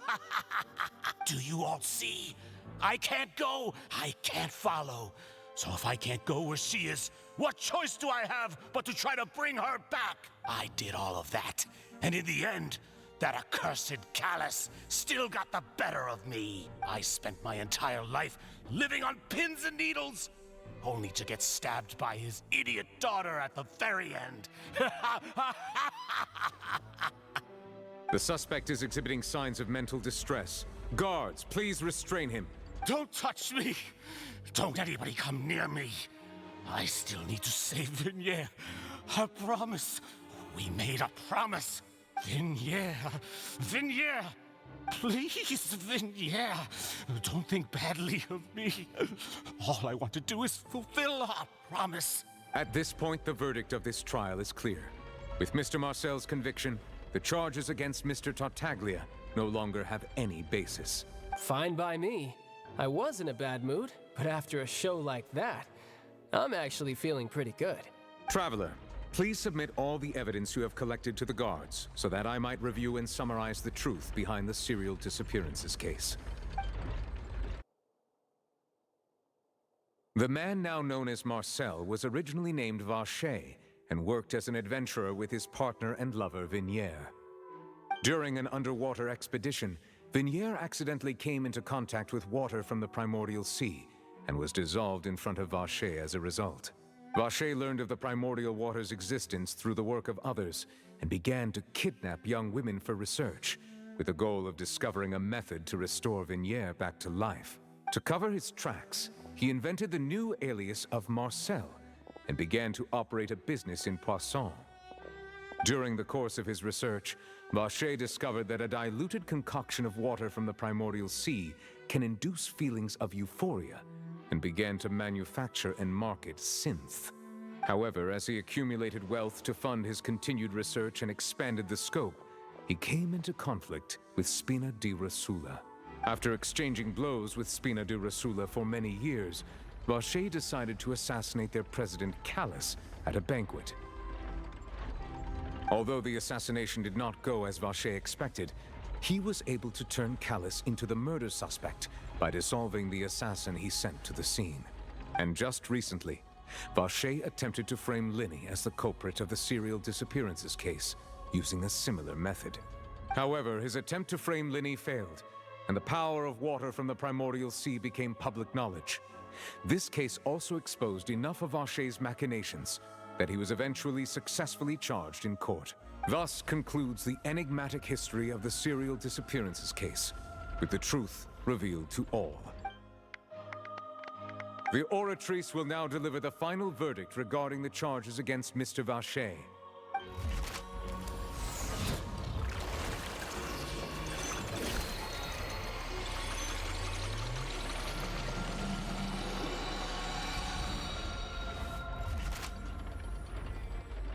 According to the judgment of the Oratrice Mécanique d'Analyse Cardinale, Mr. Vache is guilty. Guards! Take Vache away. Good. It's what he deserves. With that, the serial disappearances case is over now. We really just witnessed history. Who would have thought the true culprit would be such a polite and well-spoken guy?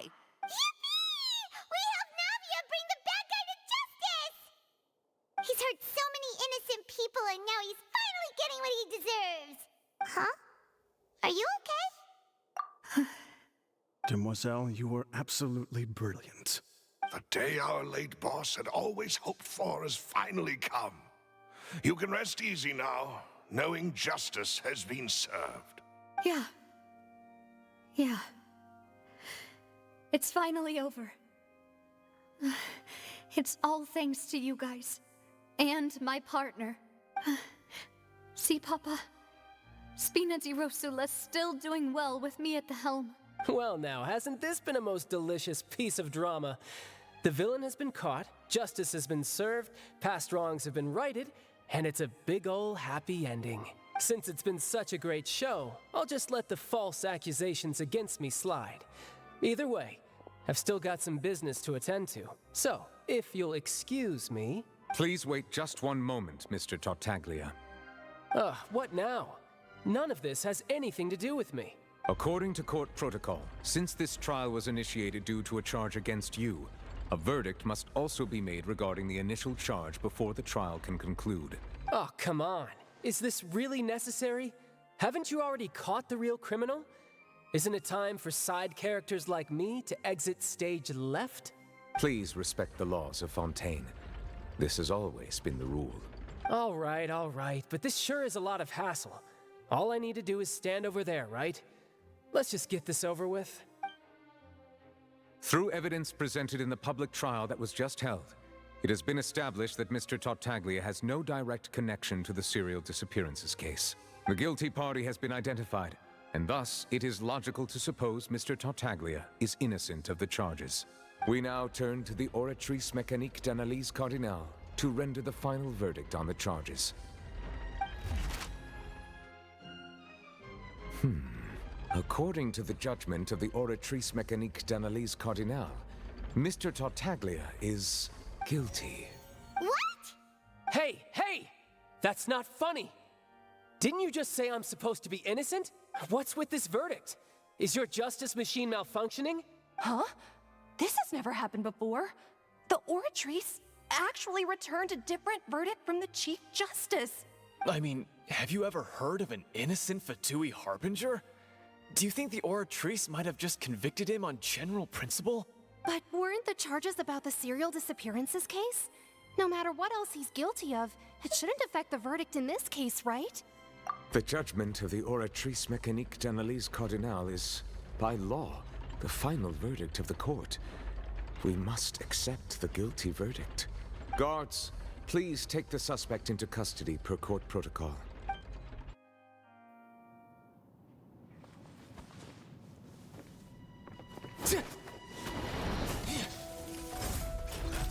So this is how justice is done in Fontaine.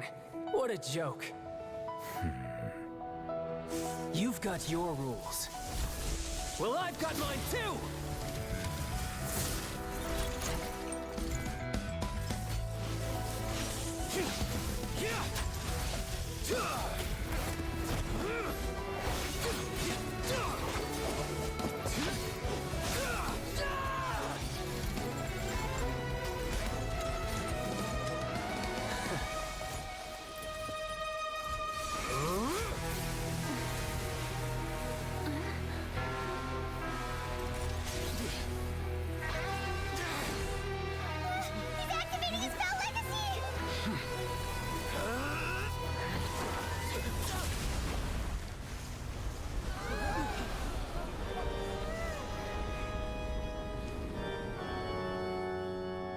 I am sorry.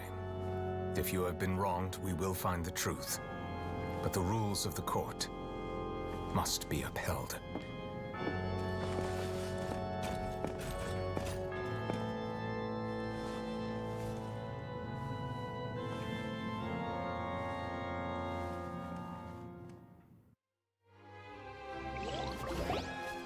Hey, Monsieur Novelette, what's going on? Shouldn't they have been cleared already? Apologies. This is also the first time I've encountered such a situation.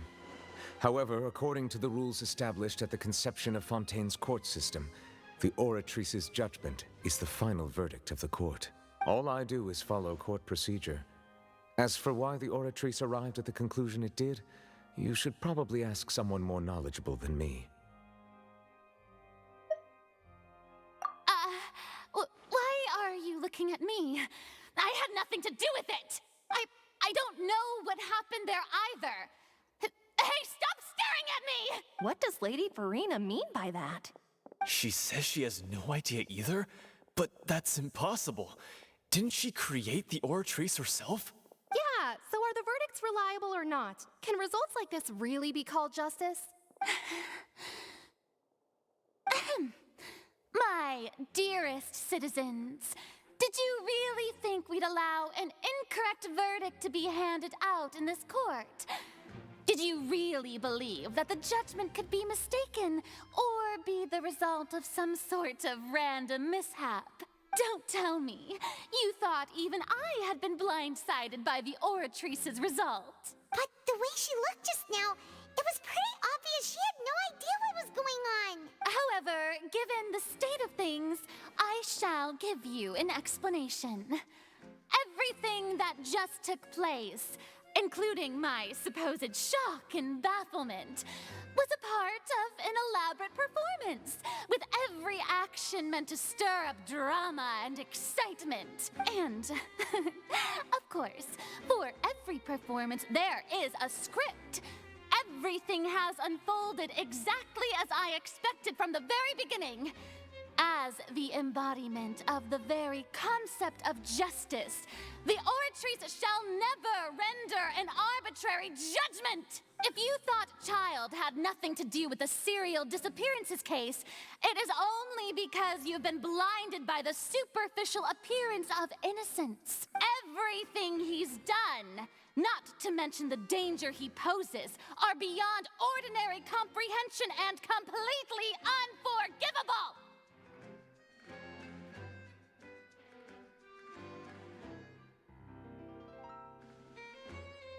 All shall be revealed in time.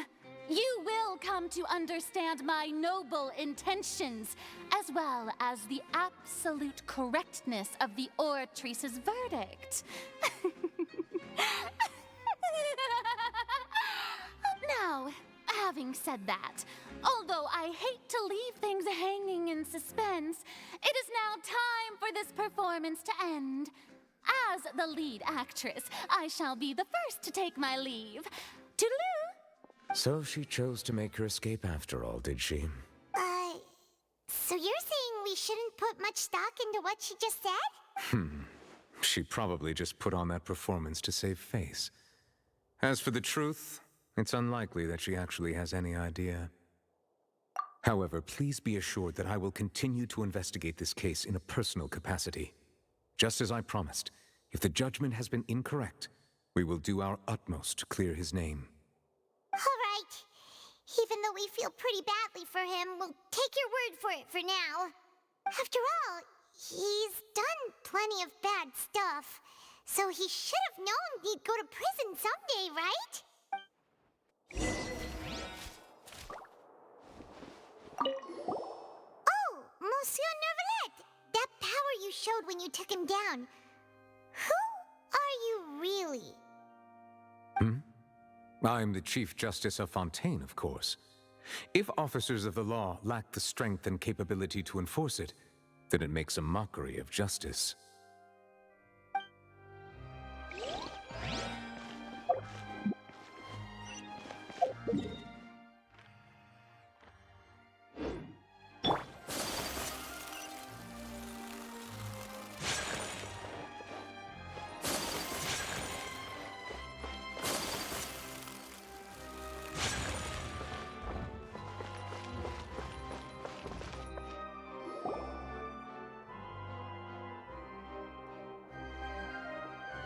Hey, what are you doing? Quick, stop him! Traveler! Hey! Traveler! Marcel! What are you doing over here?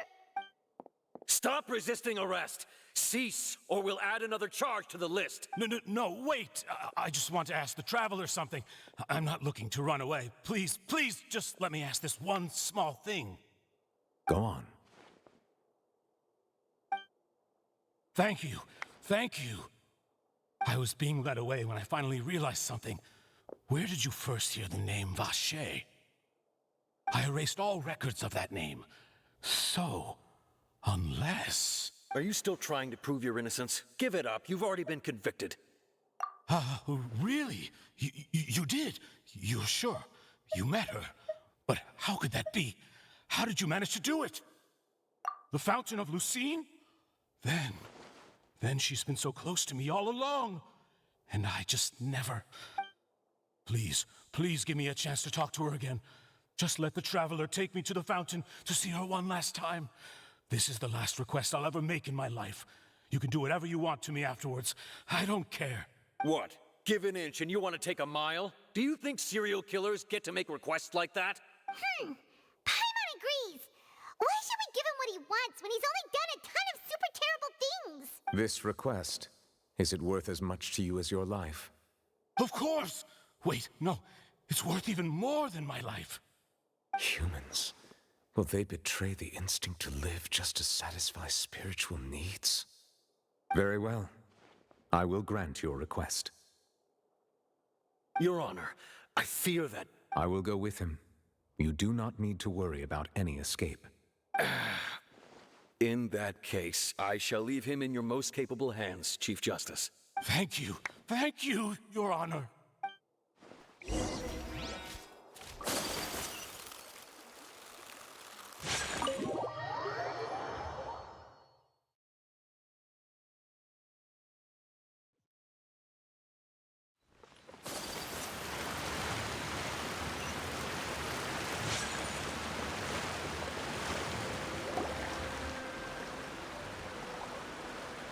Is this the place? You said she's here, but what do I need to do to see her?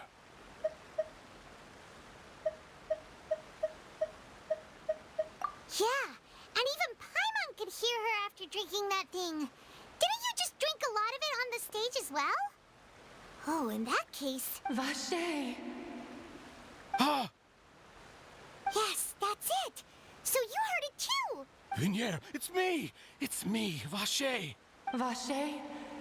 Vacher! I'm here! Where are you, Vignier? I'm coming for you. I'm finally here for you. Hey, wait! Be careful! Hey, wait! Vignier, is that you? It's me, Vacher! Vignier! Vacher? Why did you come? Didn't I say? You don't need to look for me. You look a lot older than I remember. How long has it been?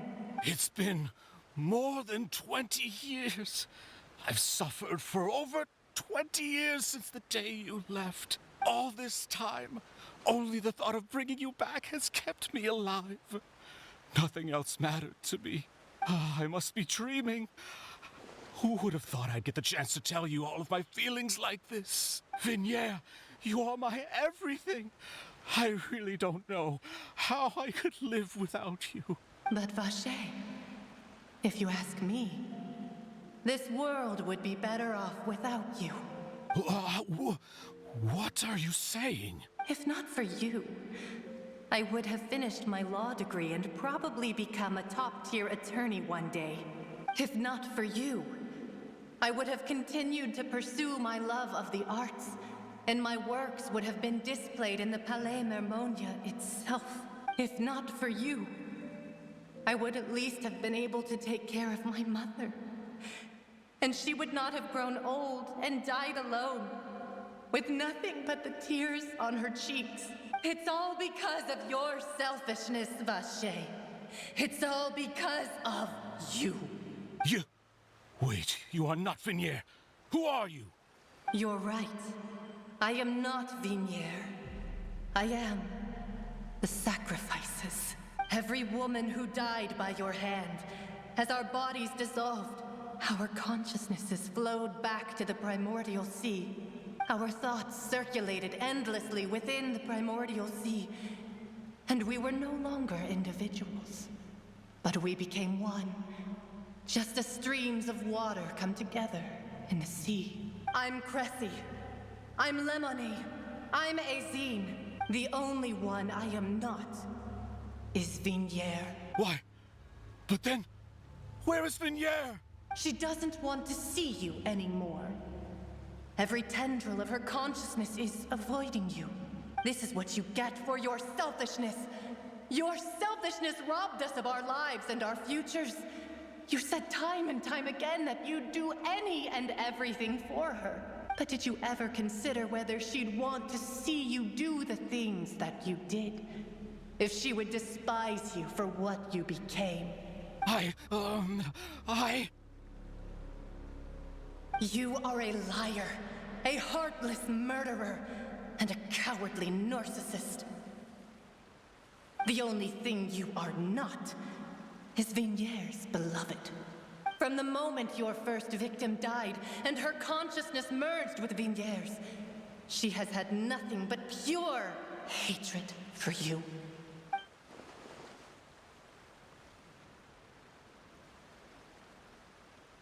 No! Vignere! She can't hate me. Let me see her. Please, have mercy. You still don't understand.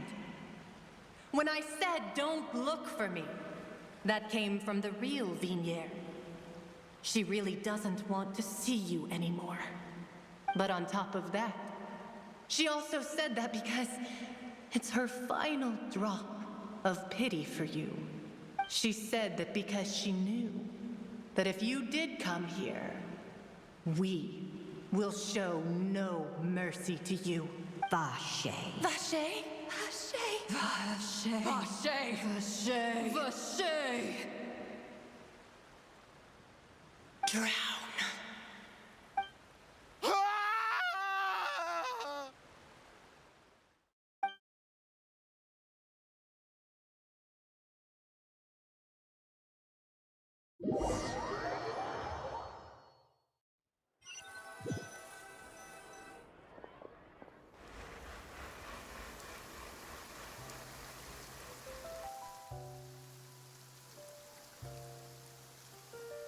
Finally, we have some time to do shopping.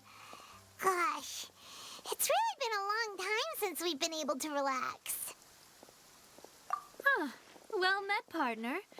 I knew something great was going to happen when I woke up in such a good mood today. Even this weather can't put a damper on the demoiselle's mood. It's a pleasure to see you both again. Oh, hey, Navia! It's been a few days. Paimon's already started to miss you. Oh, now that I believe. I'm easy to work with and always bring home the bacon. Who wouldn't treasure having a partner like me. Sounds like you're really enjoying life these days, Navia.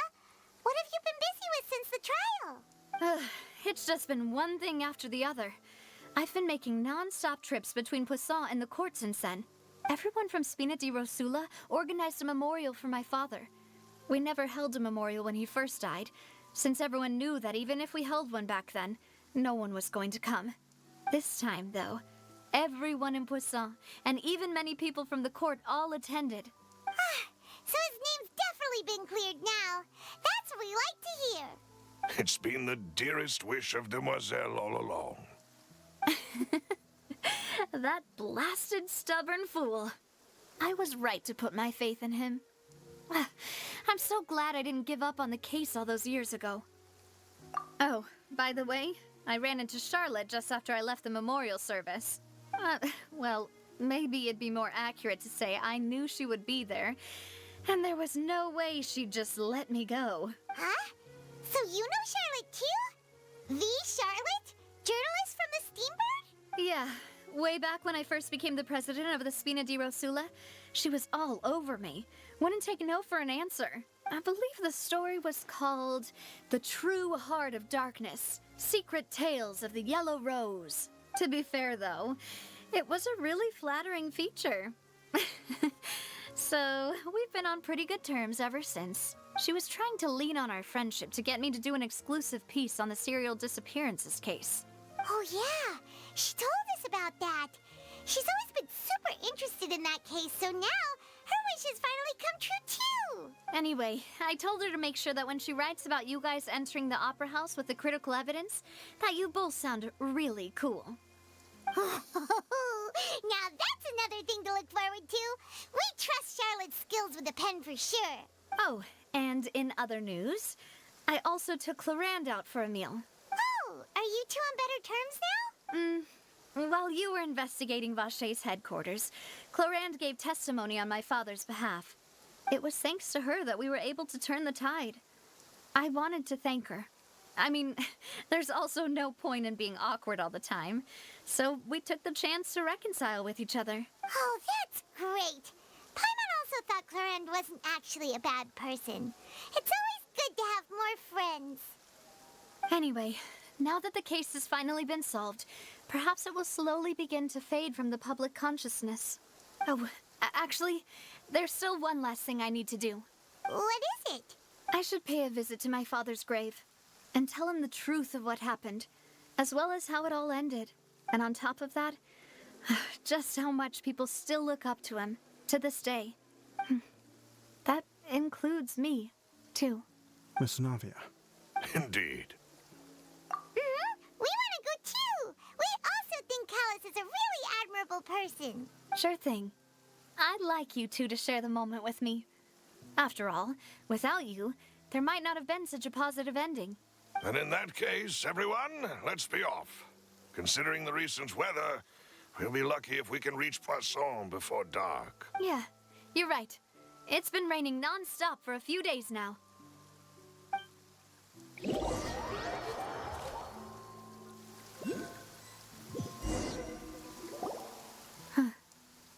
This is where my father's grave is. To be perfectly honest, even I haven't been back here for a long time. Huh? There's someone there already. Wait. That figure. It can't be... Isn't that Neuvillette?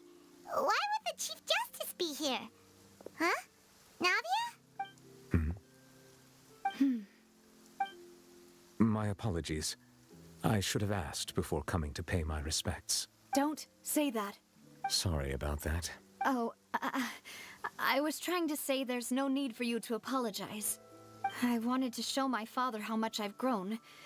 But still, I doubt I've grown to the point that even the Chief Justice would feel compelled to apologize to me over and over. In that case, I will stop apologizing for now. You really could use some pointers on understanding human emotions, Monsieur Neuvillette. In any case, why did you come to Poisson? Well, ever since that day, I've been turning a question over and over in my head. Just what is justice, anyway? There was once a time when I didn't want to believe that there could be anything more important to humans than life itself. Oh, rather than that, it's probably more truthful to say I didn't believe humans were capable of resisting the most basic instinct of living things. That they could rebel against their own nature, or consider certain things to be more important than their own lives. Which is also why I didn't stop your father from beginning that fateful duel. I believed that a truly innocent man would never throw away his life like that. That there was nothing, should have been nothing more important than one's own continued survival. But Mr. Callus proved me utterly and decisively wrong. If not for his sacrifice, the serial disappearances case would have remained unsolved to this day. Mr. Callus made the choice he did for his daughter, for his associates, and for many people completely unrelated to him. And in the end, from a certain perspective, one could say that he did it all for the sake of justice. A justice that's higher than life itself. So, you asked me why I came here. I just wanted to say my apologies to Mr. Callus in person. I should have noticed all of this much sooner. This regret has filled me with a sadness that has haunted me for days. That high and mighty chair in the Opera Epiclese indeed insulates one from many important things. Spina di Rosula, thank you so much for your hard work and perseverance. I'm sorry for being mad at you before. So, you're actually one of those types that's cold on the outside, but pretty thoughtful on the inside, huh? That reminds me of Silver, one of my guys. Sorry about that. Didn't I just say you don't need to apologize?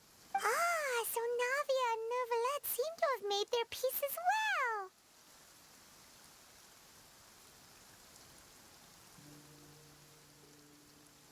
Let's not disturb them for now. We can wait till after they're done.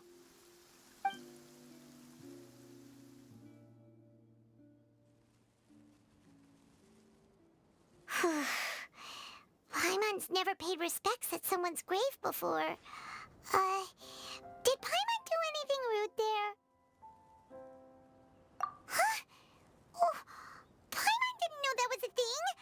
But Paimon doesn't know what she would do if she can't fly. Oh no. Paimon hopes Miss Navia won't be too mad. Anyway, Neuvillette is still standing around there. It's not often that we can catch him alone like this, so why don't we go talk to him for a bit? If we can't talk to Lady Farina, we can at least talk to him, right?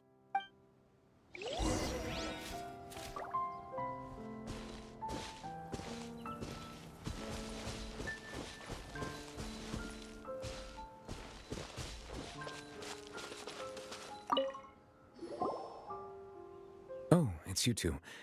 Did Miss Navia invite you to come pay your respects to her father? Mm-hmm. We ran into Navia on the streets today, so we just followed her here. I see. Then is there something that I can help you with? Well, it's pretty hard to run into you like this, since you're usually super busy. So we figured we could try to ask you a few questions, if that's okay. Please feel free. Though outsiders, you helped us solve one of the greatest mysteries in Fontaine, and it would be my pleasure to return the favor.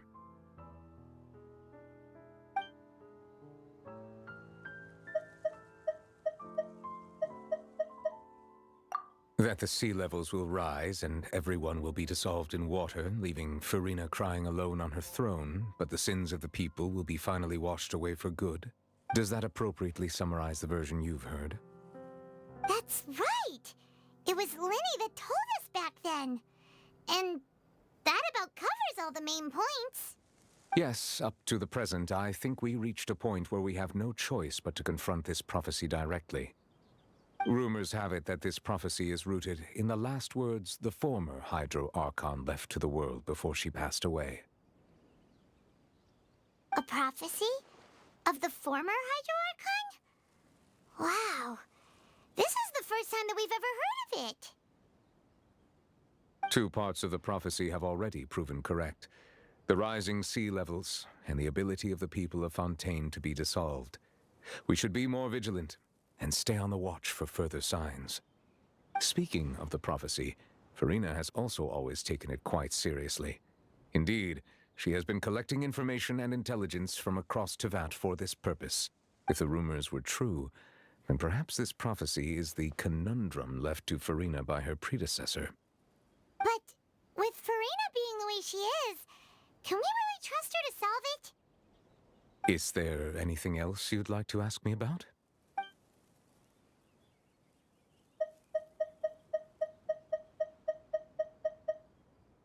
My apologies.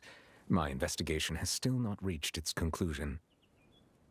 However, I still believe the judgment of the Oratrice was not rendered arbitrarily. Huh? But you also said you thought he was innocent. For many years, I have been quite aware that the Oratrice does not simply mechanically repeat the verdict that I give on each case.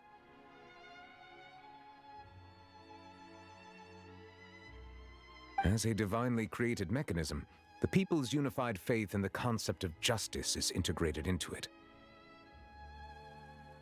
Not only can it produce the incredible power of indemnitium, but it likely also possesses other traits, such as self-awareness. Which is all to say, I have been prepared for a situation like this for a long time. Huh. So when Lenny told us that he heard a human voice from the room where the Oratrice's core is stored... I was not aware such a thing had occurred. Perhaps that could serve to prove my conjecture. I will add that to the list of items to investigate. In any case, I am inclined to believe that the Oratrice does have a methodology all its own. We just do not have enough information. Based on Farina's reaction, I doubt even she had any idea what was going on. She managed to bluff her way through it, though, with her time-tested twin tricks of bravado and drama. While we do intend to get to the bottom of this, for now, we regret to say that the Fatui Harbinger will just have to bide his time in the fortress of Meripede. If we did incorrectly convict him of crimes he did not commit, we will most certainly compensate him to the fullest extent allowed by the law. If you ask Paimon, the only compensation he'll want is a no-holds-barred fight with you. Is there anything else you'd like to ask me about? Your sibling, another blonde-haired traveler.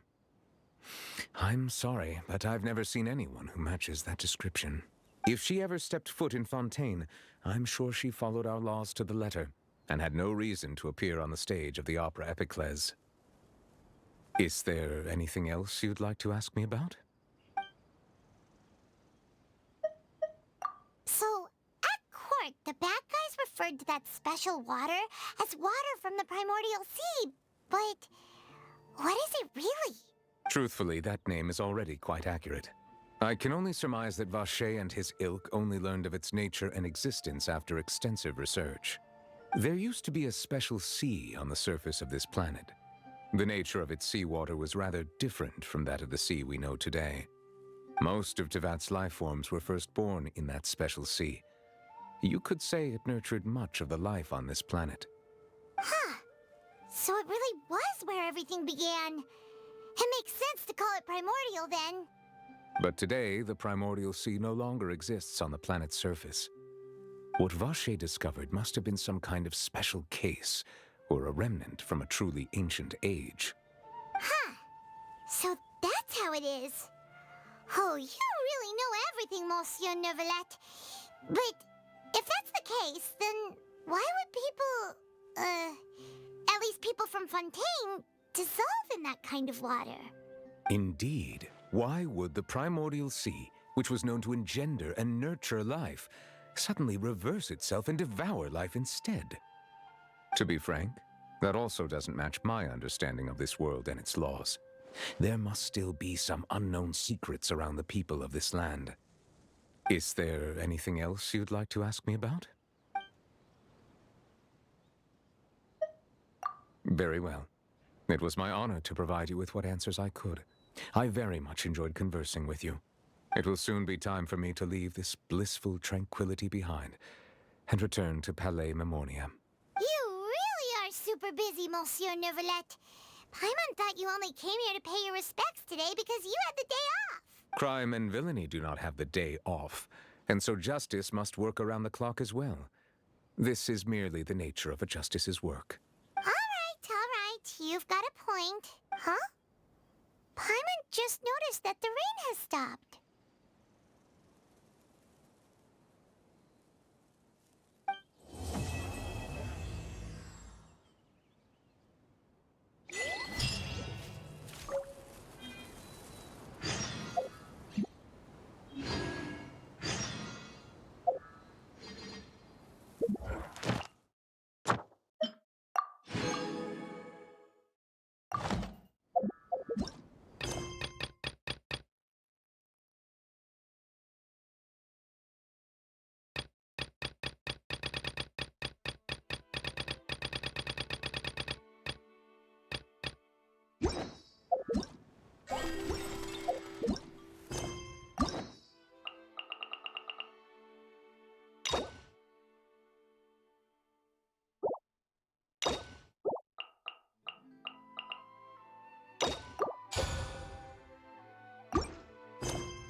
A blade is like a tea.